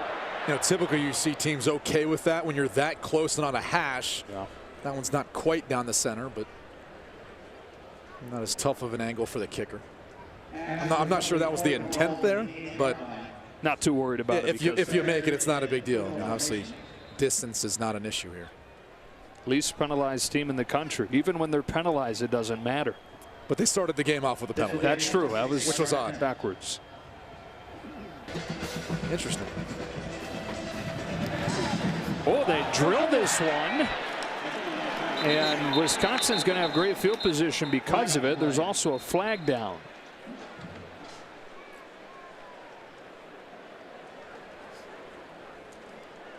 Could have figured that was the intent from Jake Collins. Look for a different result, though. Offside, number 35 of the kicking team. That 5-yard penalty will be added to the end of the kick. 1st down. And so really good field position for the Badgers. And they're going to start this drive with Jonathan Taylor on the sideline on a day where he has turned it over twice. And here, really, he was the feature coming into it. Just mishandling the football on the exchange, and then last drive. As he's going down to the ground, Patty Fisher punches the football out. Ends up leading to a Northwestern field goal. Obviously in the doghouse with Paul Christ. Run for 100 yards in every game this season prior to today. Here's a perfect throw on a slant for Danny Davis and a Wisconsin 1st down as we check in with Bruce. Joe, I talked to the Wisconsin coaches about Jonathan Taylor's fumble issues, and they felt like they had a handle on it, no pun intended. Nice. Because they had done, John Settles, the running back coach, had done some really creative drills. And when I talked to Taylor about it, he said, you know, it's a lot of high-speed simulation, tacklers coming at me from different angles. It's helped my awareness. He felt good about it. But as Brady said, you know, when you get it in your head, sometimes it's hard to put past you no matter what you do. The issue really is as you're going to the ground. I mean, every running back faces that because your first response is to brace yourself to impacting the ground. That's where they become secondary to holding on the football. Sprint draw, Groshek. Stopped by Blake Gallagher. But part of it's mental, I mean, part of it's physical. You can only do so much during the course of the season to really focus on it. The tough part is he's one of your best players.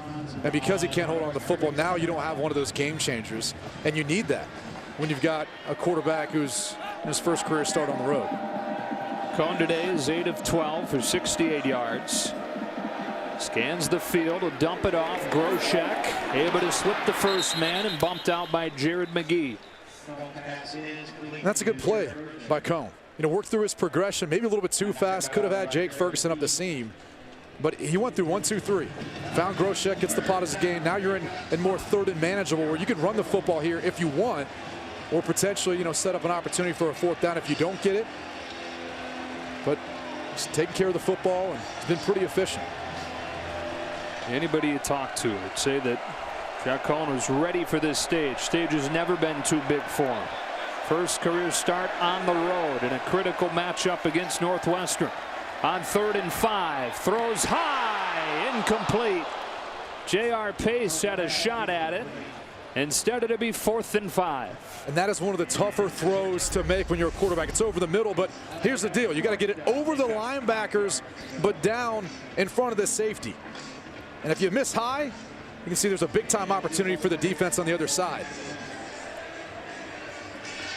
You know what, Travis Willock, he's done a tremendous job of covering Jake Ferguson. Been physical with him at the line of scrimmage, been all over him down the field. It's been the longest of the year for Rafael Gaglianone. It's a 51-yarder with a wind at his back, and it's not close. Northwestern stays in front by 14. Let's take a look if there was an issue with the snap or the hold. It didn't appear so. But you never know. Always want those laces out, facing away from the kicker's foot. Good snap, good hold. And the wind's at his back. It's really going left to right as you're viewing the field. So that would have been an issue as well. Just a foul ball. Missed from 27 last week in those horrible conditions. So more understandable from long distance. Closing seconds of this third quarter. Northwestern with it again at its own 33. And on first down, here's Bowser. Stopped by Edwards and Lyles. Second down. And the key for Wisconsin right now is the backbone of their team has really been their defense. And they've got to be able to stop the run of Northwestern and put this game on Clayton Thorson, see if they can put him in more third and long. But until their defense is able to get off the field, get the ball back into Jack Cohen's hands and give them opportunity, it's going to be a long day for them. How about this third quarter dominance for Northwestern? Beating Wisconsin at its own game.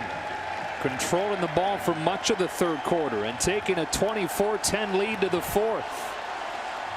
Pat Fitzgerald's team looking for a fourth consecutive. As Northwestern fans know well, they have had issues closing games out this year. Fourth quarter begins with Thorson rolling and throwing it away. They had a lead that they blew against Akron, led that game by 18 and lost. They led Michigan 17-0 and lost.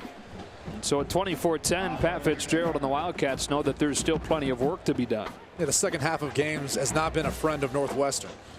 They had some issues with turnovers, and really the oddity is they've been outscored this season. Got a winning record, but outscored by their opponents, but it's really because of their second half performance. Hanaoka in on 3rd and 6. Rarely has Wisconsin brought pressure today. They do here against a screen that's incomplete. Screens a lot of times are better versus zone coverage. Wisconsin brought that pressure and they played man. A little bit tougher to get those blockers set up to block the guys who are responsible for catching the screen. They really had screens on both sides, one of the wide receiver, one of the running back. Either way, though, good stop for the Wisconsin defense, and they're going to have to do that. They're going to have to bring more pressure and try to put more pressure on Thorson to get the football out and create some sort of takeaways or negative plays. One of the key plays in this game happened in this phase on a roughing the punter that extended a drive and led to a Northwestern touchdown. Jack Dunn will have an opportunity here. There are flags down, back around where this one went. Dunn has some room and takes it across the 40. There are flags back around the line of scrimmage.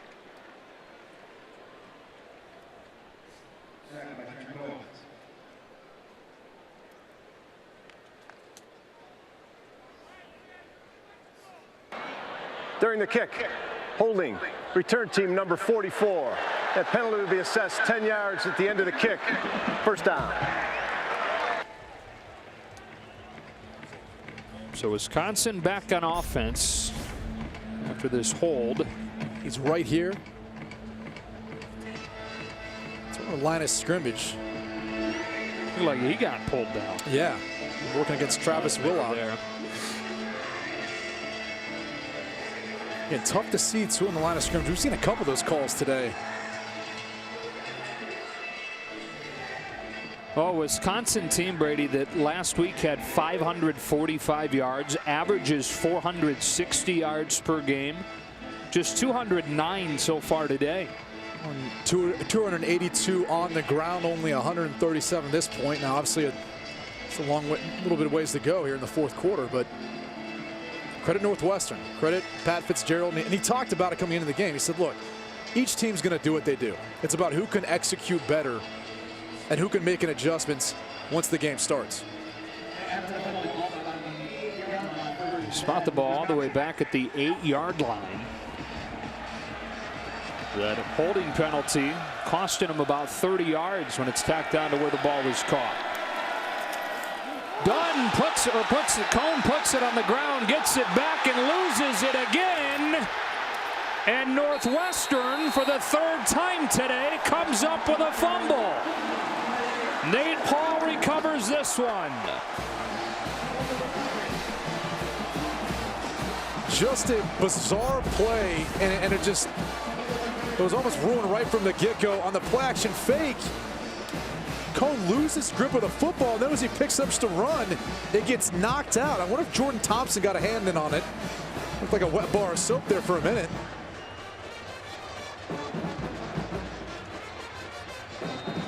And it was indeed Jordan Thompson. And Nate Hall making his return to the lineup today. First game in a month for the senior. As the fumble recovery. And Northwestern perhaps looking for a knockout blow here early in the fourth. Already up 2 touchdowns. Thorson finds Green. Tackled by Edwards, and it's second and short.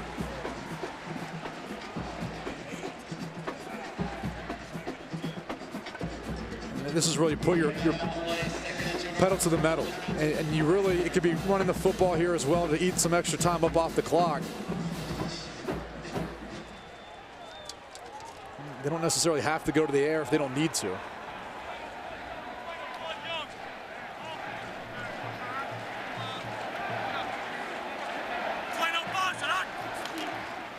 Bowser cuts it upfield, sticks the shoulder down, and it's first down and goal.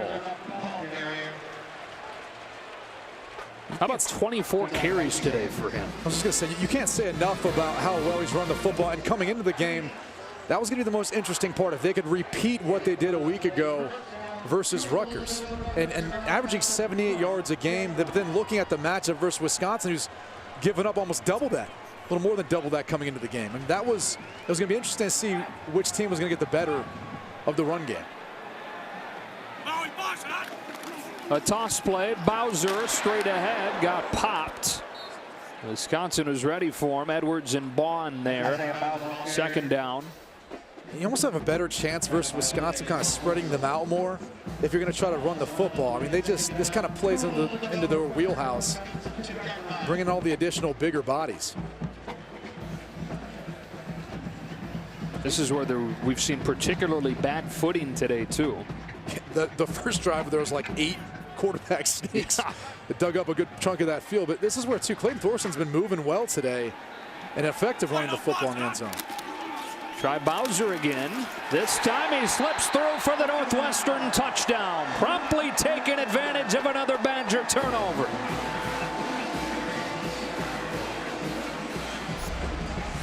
And that's been the story of the game. And really, this play is designed to go to the front side. It's the vision of Bowser, the true freshman out of Sidney, Ohio, who sees the backside cut and a window to get in the end zone. What a day he's had. Enrolled early. Thought I'd give him a better chance of playing early on, adding to the depth of the running back room. Because of injury now, he's been thrusted in to be the lead guy.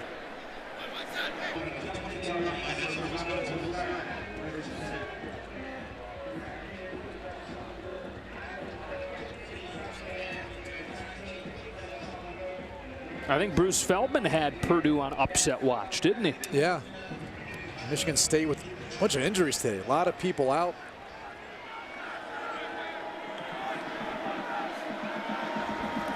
A lot of work to do for Wisconsin. Kendrick Pryor for a gain of 7. Here are the Big Ten standings Greg was talking about in the West Division. 4 teams with 1 loss. Winner of this one will be in command. The big one for Northwestern looking ahead, if this score is to hold, is a couple of weeks from now on the road against Iowa. They've got a gauntlet when you consider Wisconsin now, Notre Dame next week, then at Iowa. It's a tough stretch. Danny Davis first down on back-to-back completions for Jack Cohen. Look, if you're Jack Cohen or the coaching staff kind of talking to him, things can't get much worse than kind of how this has gone, at least with the ball handling. Just go out there, let it loose. See the guy try to hit the open guy when you've got it. Checks it down, Garrett Groshek. Kind of a Murphy's Law today. It can't go wrong, it will. Jonathan Taylor having his worst game of the season. You're already without Alex Hornibrook. And then the fumble issues pop up again for Taylor and the fumble from Cohen. And those 3 fumbles leading to 17 Northwestern points. 4 consecutive completions as Pryor works it into Northwestern territory. And Kendrick Pryor is the player that, to me, has the most speed, has the most big play ability for Wisconsin. And right now they're throwing him some quick 6-yard hitch routes, just trying to get the football in his hands, getting some additional yards, but he wouldn't be a bad guy to maybe take a shot to now you're this part of the field. Cohen will dump it down again. Groshek spinning away from Blake Gallagher. 11-10 and counting. 3-score game. But though in his first start, see his communication so far. I mean, he really has handled the operations of the Wisconsin offense well. Handed off here with a flag down. Stop made by Jordan Thompson. Maybe an illegal block below the waist, maybe, or holding. Looked like the backside of that play with John Dietzen didn't get off to a good start.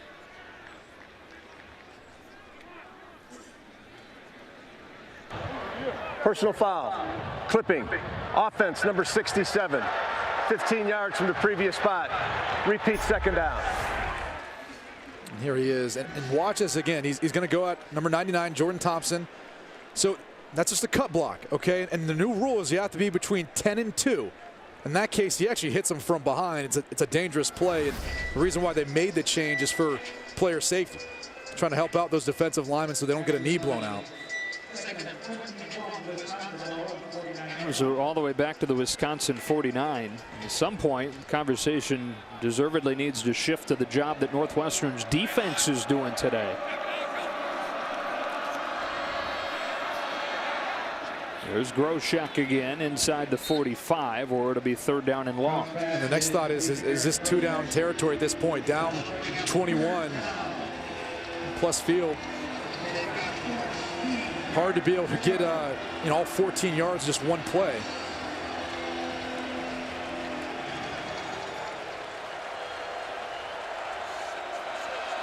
Nearing the 10-minute mark. Cohen to throw. Danny Davis got about 12. Hardage and Goins combining in the tackle, and it is 4th down at about 2 with the offense staying out there.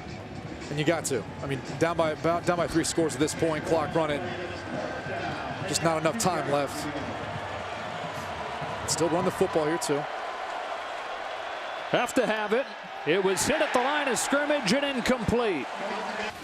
Fox College Football, presented by AT&T Business, is sponsored by State Farm, here to help life go right. Most things have gone right for Northwestern today. On their way to a 5-1 start to Big Ten play. Isaiah Bowser, our hardest working player, sponsored by Duluth Trading Company. Tough, ingenious workwear designed and tested by tradesmen. 9:35 to go. They lead it by 3 touchdowns. Start the drive with a throw that is intercepted by Zach Bond. Wisconsin says not so fast. And this is one heck of a play by Zach Bond. Sees its pass, he's not rushing, he drops into zone coverage at the bottom of the screen and just reads the eyes of Clayton Thorson. That's twice now today we've seen linebackers reading the eyes of Thorson, telegraphing where he's going. You can see he stared it down the entire way. Conley got a hand on the football earlier in the first series for Northwestern. This time we see Zach Bond read the eyes of another former quarterback, right, for this Wisconsin defense. Actually, Bond didn't even play defense in high school. Star high school quarterback at Brown Deer, Wisconsin. There's an injured player here. It's the captain, offensive lineman Tommy Doles. 3-year starter. Missed the Akron game. That snapped a streak of 28 straight starts for him. Good to see him getting up. They've got the 3 Wisconsin fumbles that have allowed Northwestern to pull away, but you've got 3 Northwestern interceptions by Thorson.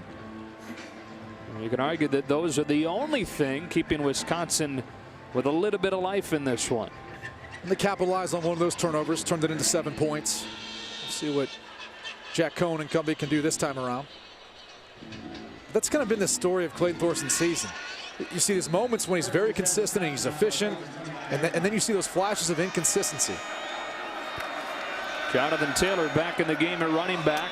A.J. Taylor on the crossing pattern. Bumped out by Blake Gallagher.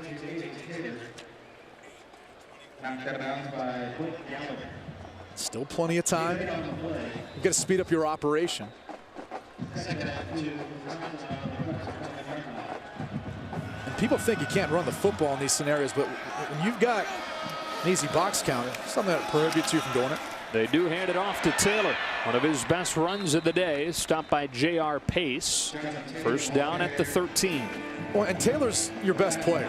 The problem is he's really not involved in the passing game. So in order to get him the football, you got to hand the football off to him at times.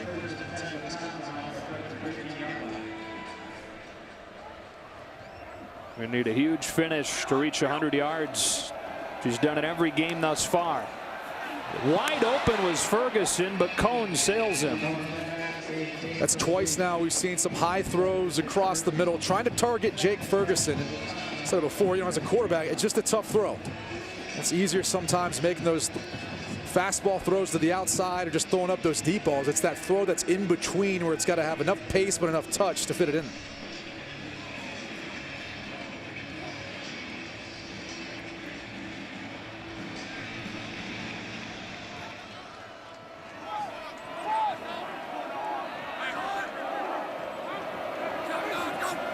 On 2nd and 10, shovel pass. Alec Ingold, who has the Wisconsin touchdown today, with a short gain, and it's 3rd down. The clock running down around 8.5 minutes. Field goal doesn't do you any good here. You have a couple shots at it, and again, that's why you don't necessarily rule out running the football if you've got the box count. If not, utilize what you feel like your best matchup is. 3rd down 7. Cohen, end zone. Pryor, touchdown, Wisconsin. Made an adjustment and held on despite contact. And that very well could have been pass interference. As you take a look, he's going to work up to the top of the screen. Good job by Jack Cohen, keeping his eyes downfield and putting the ball up high. Really, then it's just Pryor making the adjustment, securing the catch. Jack Cohen has his first career touchdown throw. Wisconsin back to within 2 scores with 8 minutes left. All 3 timeouts. Extra point is good. So the Badgers. Everyone talks about their offense, as they should. Kyler Murray's been phenomenal this year, but their defense, after firing Mike Stoops, turned around a little bit. Had their best defensive performance just a week ago, with Ruffin McNeil now taking over the defense for Oklahoma. All right, so Northwestern with 8 minutes to go has it. They start the drive with a Bowser run. It's a gain of 2 or 3, and we go down to Bruce Feldman. Joe, Isaiah Bowser, just the latest Pat Fitzgerald find of a guy who really nobody else wanted. 0 Power 5 offers other than Northwestern. He's actually one of 7 starters the Wildcats have who Northwestern was their only offer. I talked to the recruiting coordinator, Chris Bowers, about him. He goes, you know what? He's an Ohio kid. He didn't even have Cincinnati. But we really liked him. We thought he was tough. He was good in our camp. And he goes, you know what? We thought he'd be a heck of a linebacker if he didn't work out as a running back. He was leaning Harvard and Yale. Very smart kid. Before going to that Northwestern camp, meeting Pat Fitzgerald, fell in love with the campus and fell in love with that offer as well. He's got it again here. And he struggles to get back to the line of scrimmage. And now a quick message from Dr. Pepper. Champ kicks. Dr. Pepper, the official drink of Fansville. So Jack Cohen in his first career start, who has seemed to catch a little bit of rhythm as they hurried things up, as an opportunity here to bring Wisconsin back. Yeah, Kendrick Pryor was the often targeted wide receiver on the last drive, going down the field. Let's see how many times they work it to him this time around. Cohen 19 of 26 today. 1 touchdown, no interceptions. They'll open this drive, scanning the field and going down. Ernest Brown got to him. And really, this is somewhat of a coverage sack. Good job downfield by the Northwestern secondary. Cohen looked at number 1, number 2, tried to come back number 3, just wasn't enough time. Brown was able to close in and get to him. Got hit as he throws. Samdu Miller with the pressure this time, and it's 3rd and 15. After almost no pressure the entire game, in a very predictable situation now, Northwestern's turning up the heat. It's from the right side of the offensive line. David Edwards the first time around. That time was center Tyler Biotish.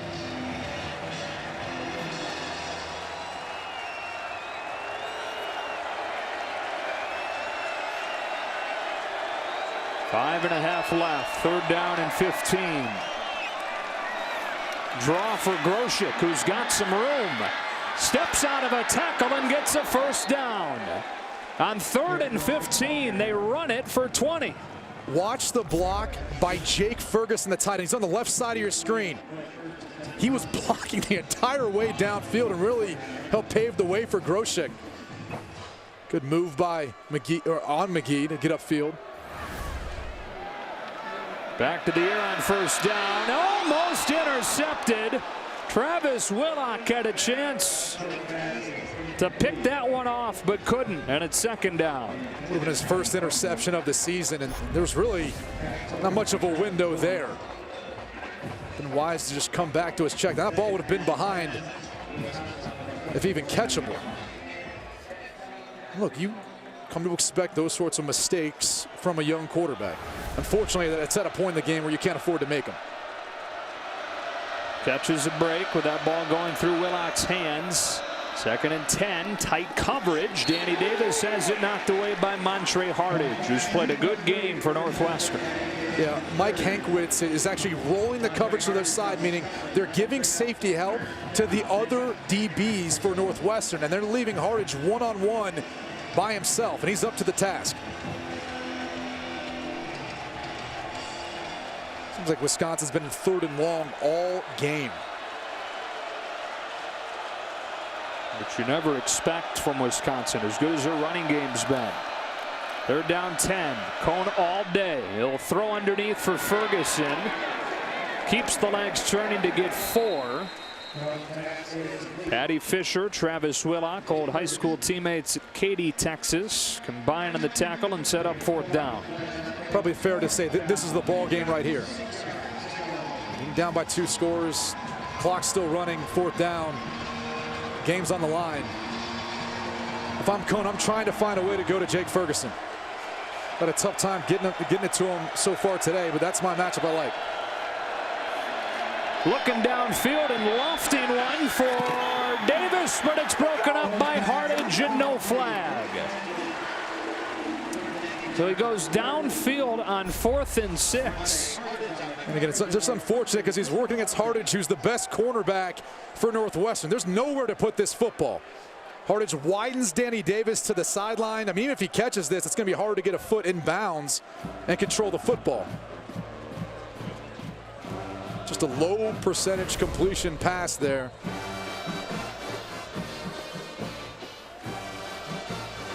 What a day for Hardage. 4 pass breakups in the 2nd half alone.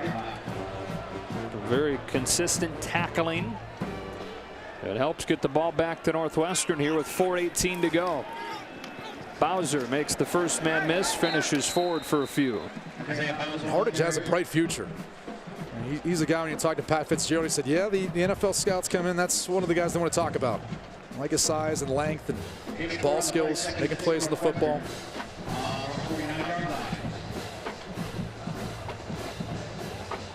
The story of today, though, is this Northwestern defense overcoming some of the mistakes by their offense, the 3 interceptions by Clayton Thorson, and really the balance that I think this Northwestern offense has showed. With Bowser running the football, but then Clayton Thorson taking advantage of some things too, running the football. 42 runs, just 30 throws today. Bowser over 100 yards for the 2nd consecutive week. A timeout taken by Wisconsin. They've got 1 left. We'll take a 30-second break.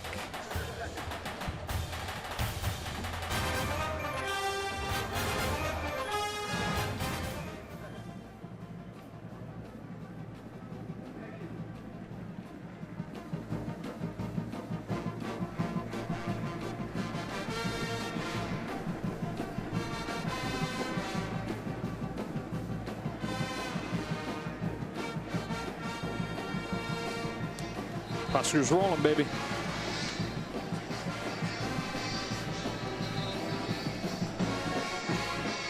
Pat Fitzgerald's Wildcats with the chance today to snap Wisconsin's 16-game winning streak against the West.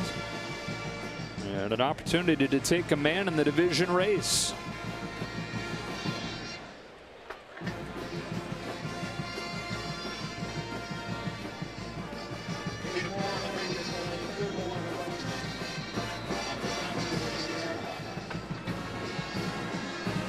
Third down and short. Bowser again. First down for Northwestern. How about this offensive line for Northwestern? As much as it's Bowser running tough, getting a ton of carries today. The big boys up front, helping to pave the way, create some running lanes, really controlling the line of scrimmage versus a very stout, normally stout Wisconsin defensive front. If I had told you before the game that Northwestern would outrush Wisconsin, what would you have said? I would have been shocked. Yeah. Again, coming into the game, that just wasn't how this Northwestern team had played all year. They wanted to get back to it, and they were able to do so. There it is, 172 to 165. Time now for the expectation-shattering drive of the game, sponsored by Buick.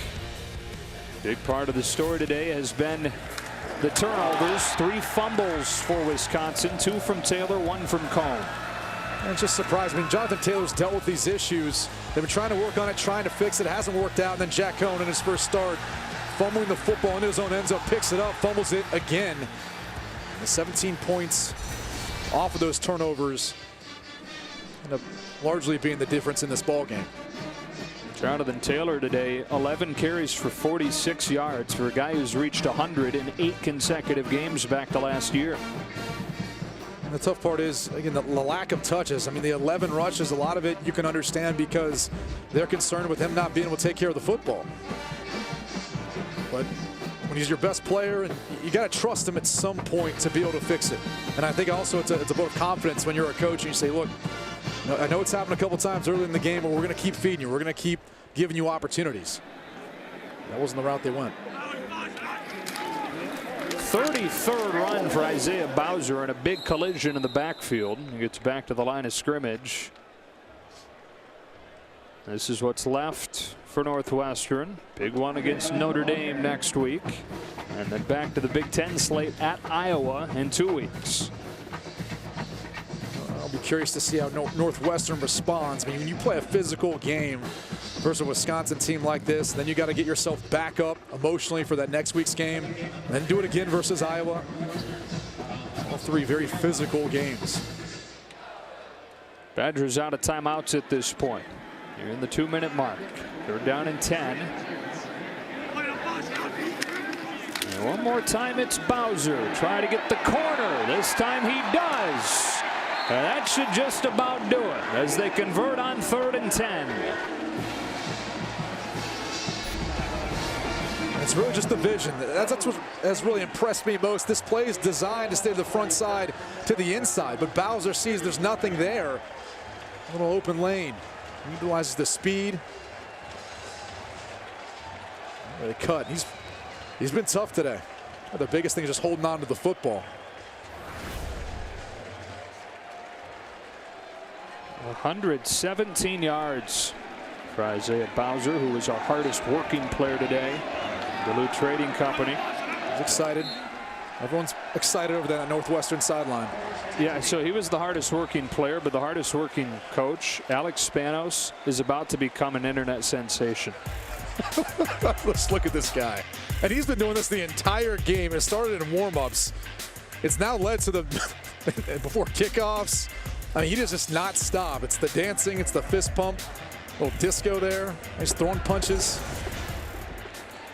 They need to give him a bigger shirt, though. I don't know if they make shirts big enough for that guy, but look at the intensity. Yeah.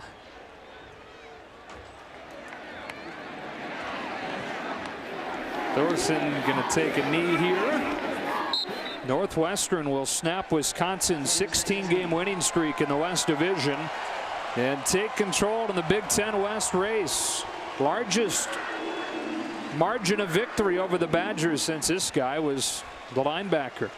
And the first 5-1 start to Big Ten play since 2000 for Northwestern.